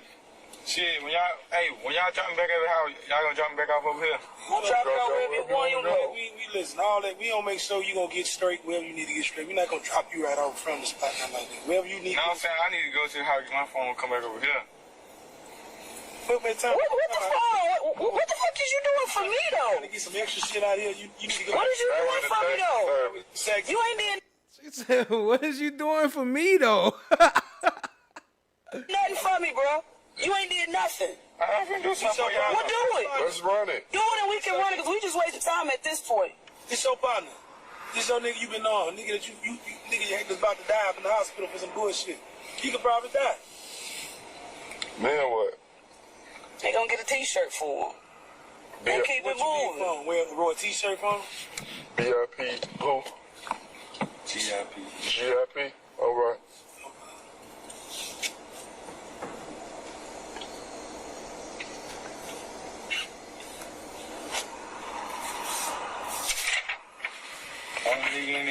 see a nigga named BK. That's the only y'all see a man see BK. Look at that other one. There ain't no other one, just him. It's another one. Look at that. You want to right here? Which one? Nigga named OG Ben. Circle it and do the same thing.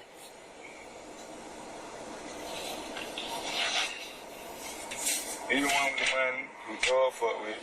He thought we behind trying to chase. Boom. Say what? He the one who throw a fuck with. They thought we finna get thought we finna rob him. However he driving. You think he the one that's called?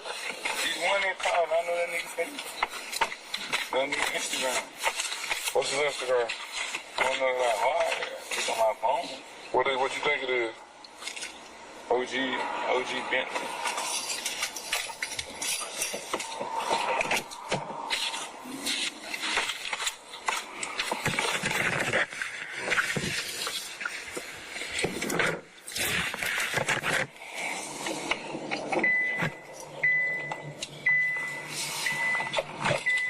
I would did for my nigga. Just saying, but you don't know, bro. Just kill all that.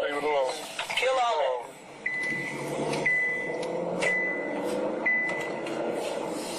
I'm saying they do the same thing. Write their name on this shit. Nigga end up name getting popping up on this shit. It don't work like that with me, I can guarantee you. I can guarantee you. I just want to back home to my mama house with this shit.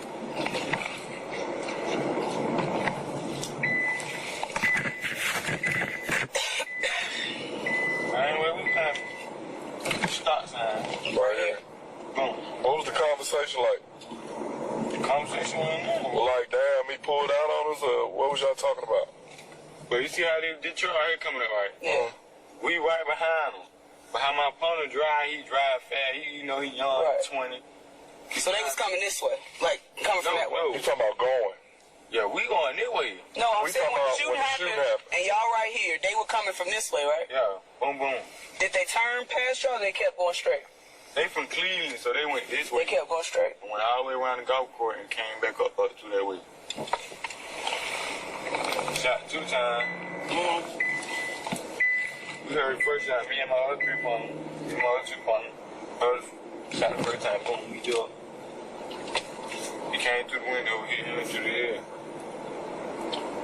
You know where they be at? I just heard that. Yeah. They be on Cleveland. Like where? Like, you know what, Mount Zion? Yeah. The apartment down there. What up, Nurse Fancy? Thanks for joining us. Cheers. You know what Empire Park at? Yeah. That's where they mostly be at, Empire Park, shooting dice.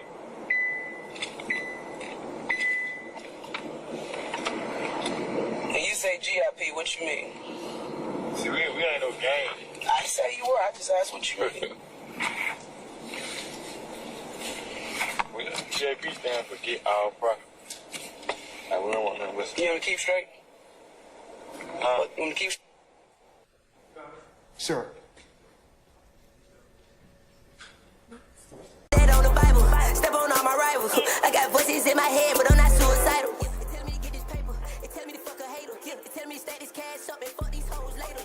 Gotta tell you to keep it real, and I don't want you around me. Pop a perk, post on walk, just so watch it. There go Mondo. Your boy Mondo. Pop a perk? I know this ain't them perks right here. Where the lean to wash it down though? They burn they water down. I smoke straight out the pound. I know these. He smoked straight out the pound. Nah, this nigga real. Yo, there might be really no mystery in this nigga's history. Yo, this is crazy. Yo, there's really no mystery in Mondo's history. People be telling like they wearing cap and gowns. Mondo fuck your mama. Mondo fuck your. The only thing that's missing is some condoms. So, you see any condoms in this bitch? Nigga, I was poppin' shit back in the day. We was poppin' that crucial. See your bitch ain't choosing. She got a big old booty. I don't need no shooter. I'm my own shooter. I don't need no shooter. I'm my own shooter. One gun, 2 gun, 3 gun. Sounds about right. You don't need no shooter when you got 3 of them bitches. Like, what the fuck? Okay. It's a glizzy, not This a glizzy, not a Ruger. Holy shit. Nah, Mondo was keeping it too real. Like let Luger, RIP, they coming through you. Damn, I'm probably run by shooter. I spend racks on my shoes. Bitch, I'm rude, I wear rude. Yeah, I'm still pushing P. I don't know. On that by little dude. They done made me. Nah, he was still pushing P. Polka dot?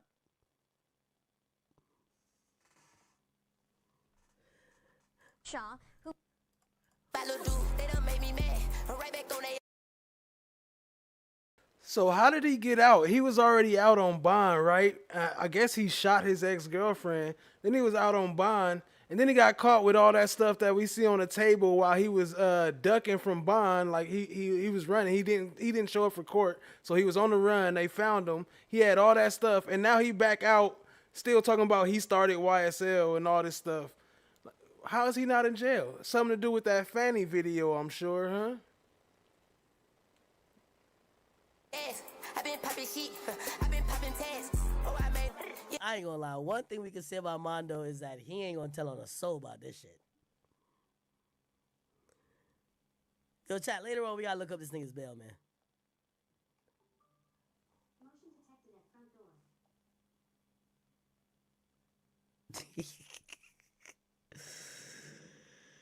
Oh, man. Polka dot person. Well, I'm sure you know if you follow me at all that I think gangs are a huge problem in our area.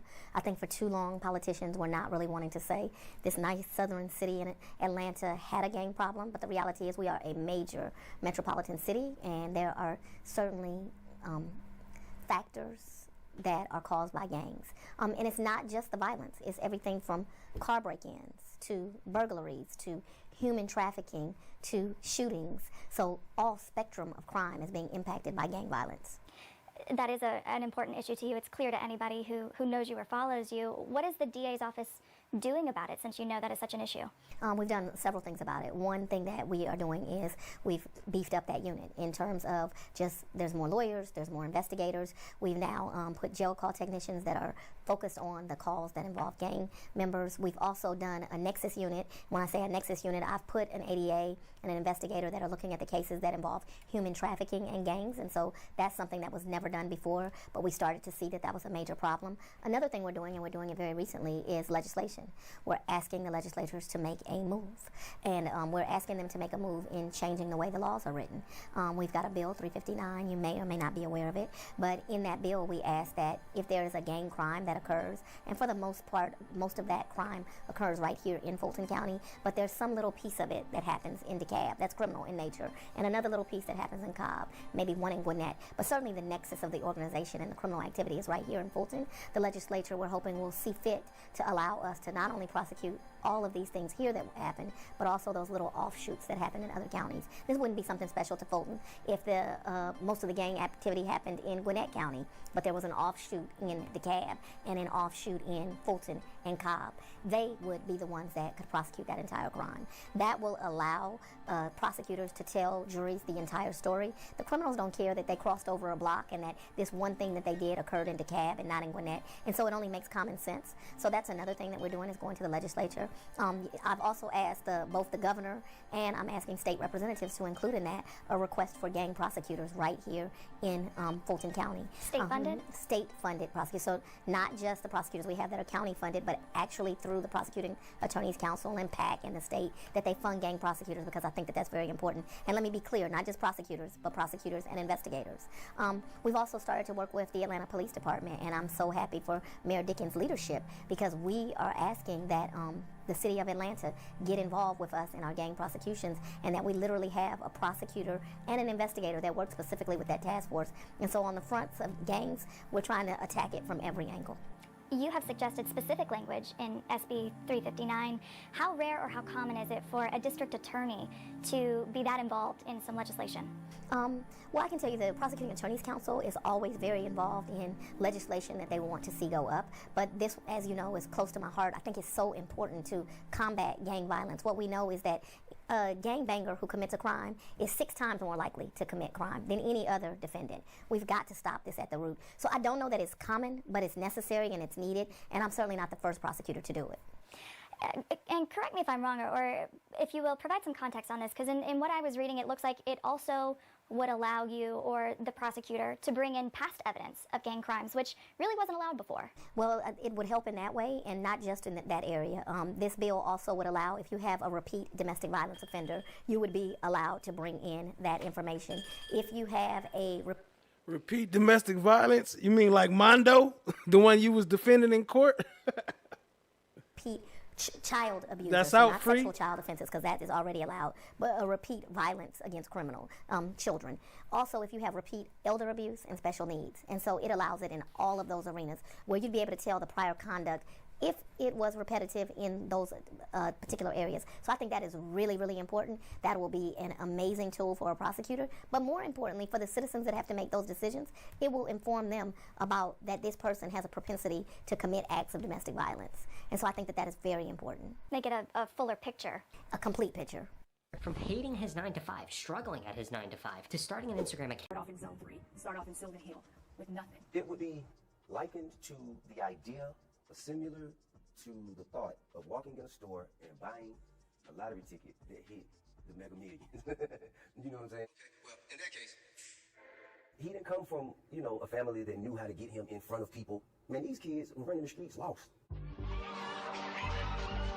Another night of crime in an Atlanta public housing development. My name is Tyrone Dennis. I'm a retired Atlanta police detective. There are 6 zones. Zone 1, 2, 3, 4, 5, 6. Zone 1 is your west side. Zone 2 is Buckhead, north end of the city. The gatekeeper! Zone 4 is southwest. Zone 5 is downtown, midtown, things like that. Zone 6 is east Atlanta. When you say you're from these different housing projects, it's almost like a stamped badge of, I got it out the mud. All right, Mr. Jeffrey, we'll be aware on the calendar right here because you have been indicted under 22 SC 182273 for conspiracy to violate the racketeer influence and criminal street gang activity. I'm concerned with a human being who's wrongly charged. I knew right away that he's been targeted for 10 years by the prosecution. This is a wrong prosecution, and I will defend him. Yo, I'm not sure the name of that song. It's one of Mondo's songs. I forgot the name of it though, but that was on DJ Academics was talking about it. So I don't know if I had the name on there. But yeah, that was from one of his songs from Mondo. I don't know. Look up YSL Mondo. You'll be able to find it.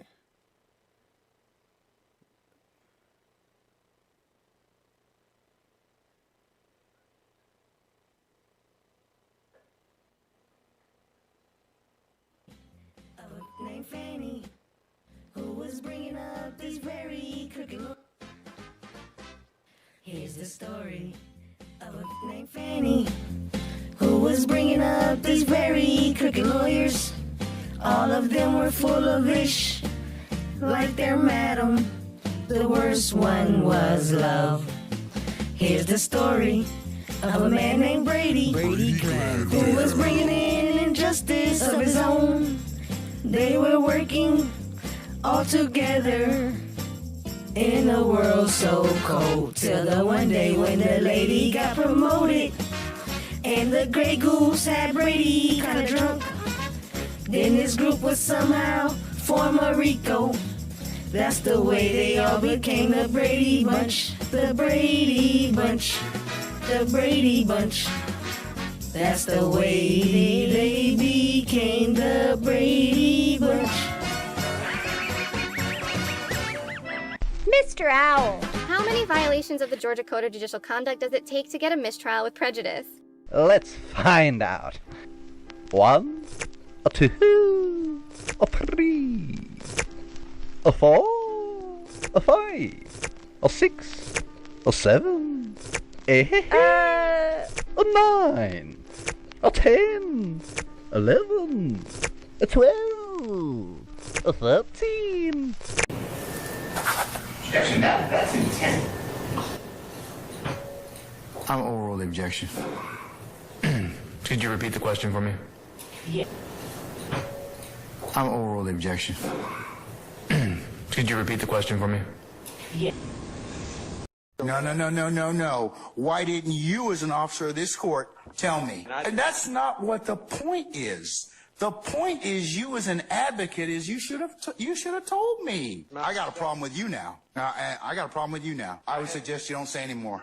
Now you want to have it both ways. You can't do it. Both sides have an equal responsibility under the rules of professional responsibility. All right, have a seat, sir. Thank you. How fast things have changed. How fast things have changed. How fast things have changed. Now I see you running, coming for my come up. Broke out all your shackles, turned it to some armor. Used to be the judge, but now you have no honor. To die with your pride is to live with all your karma. Now you understand. Now you understand. You got another one that bites the dust. Another 95. There's a lot of public housing about it. All right. Anybody else have any other issues as to... Uh-oh. Fulton County has no problem coming in here and cuffing all of us, okay? Don't be an idiot. Are you trying to tell me about myself? You homeless, Ern. You don't even have a mirror to look at yourself. Here. So I know you all about your principles. But can we just please just listen to Ern so we can get out of here? It's 4 cops on the other side of that door. You know if they come in here, they're gonna get your ass on a whole lot of other shit. You lying ass bitch. I knew it. Mama, I hate you. Don't you never come back to my house, And no. I hope they blow your motherfucking ass to smithereens. You better hope they do, bitch. You better hope they do. This nigga kidnapped me. I think I'm entitled. You want answers? I want the truth! You can't handle the truth! What are you, fucking nuts? You thought... you just... Oh.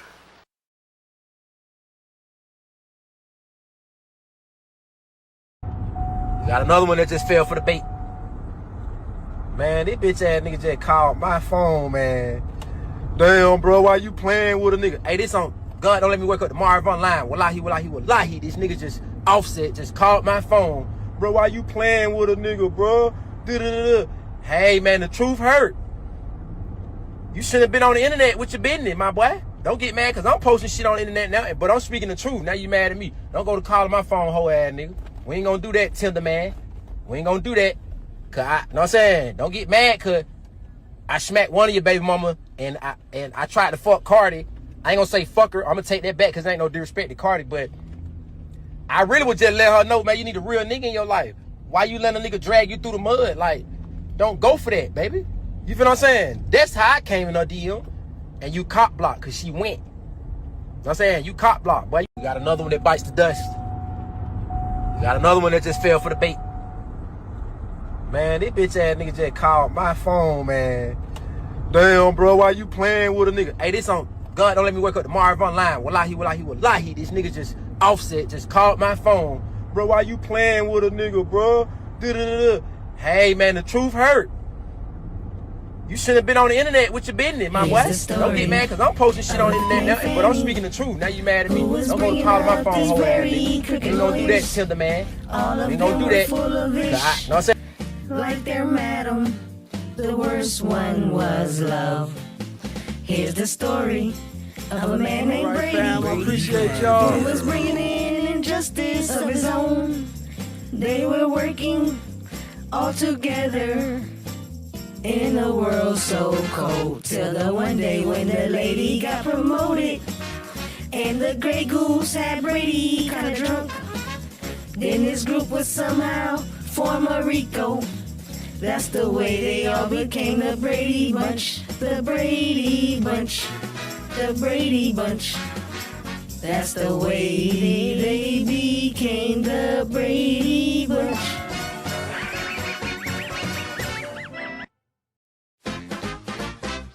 Here's the story of a named Fanny. All right, happy birthday. Let me pause this.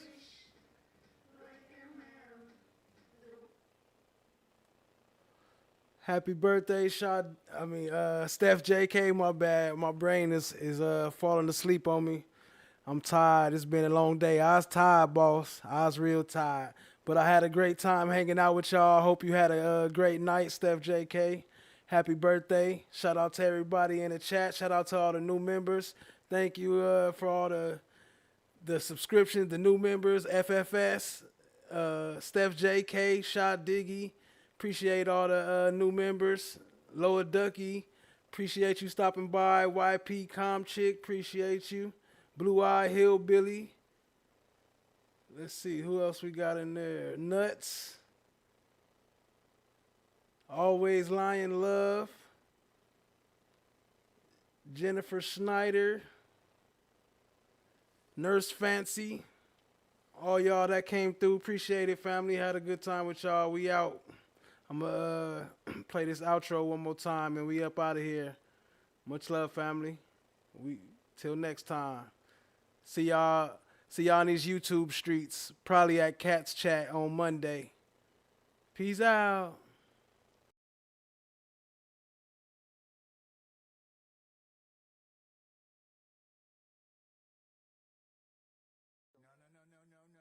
Why didn't you, as an officer of this court, tell me? And that's not what the point is. The point is, you as an advocate, is you should have told me. I got a problem with you now. I got a problem with you now. I would suggest you don't say anymore. Now you want to have it both ways. You can't do it. Both sides have an equal responsibility under the rules. It's a professional responsibility. All right, have a seat, sir. Thank you. Now I see you running, coming for my come up. Broke out all your shackles, turned it to some armor. Used to be the judge, but now you have no honor. To die with your pride is to live with all your karma. Oh, hold up. Steph FS, you right. Shout out to Steph FS. Appreciate it, family. Anybody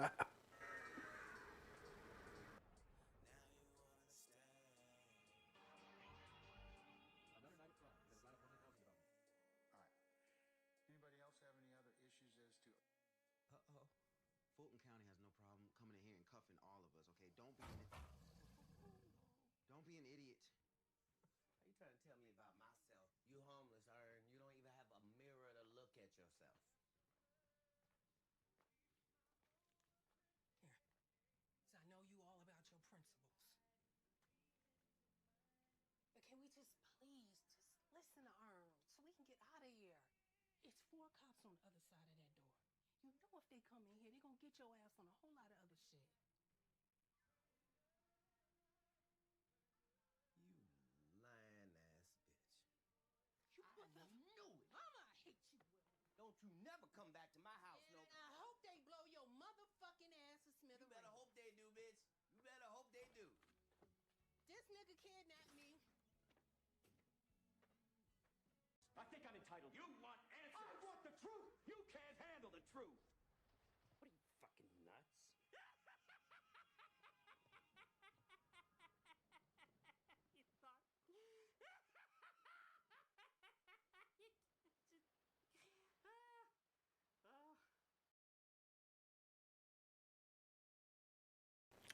Oh yeah, and I ended the poll, so I think I surprised me one.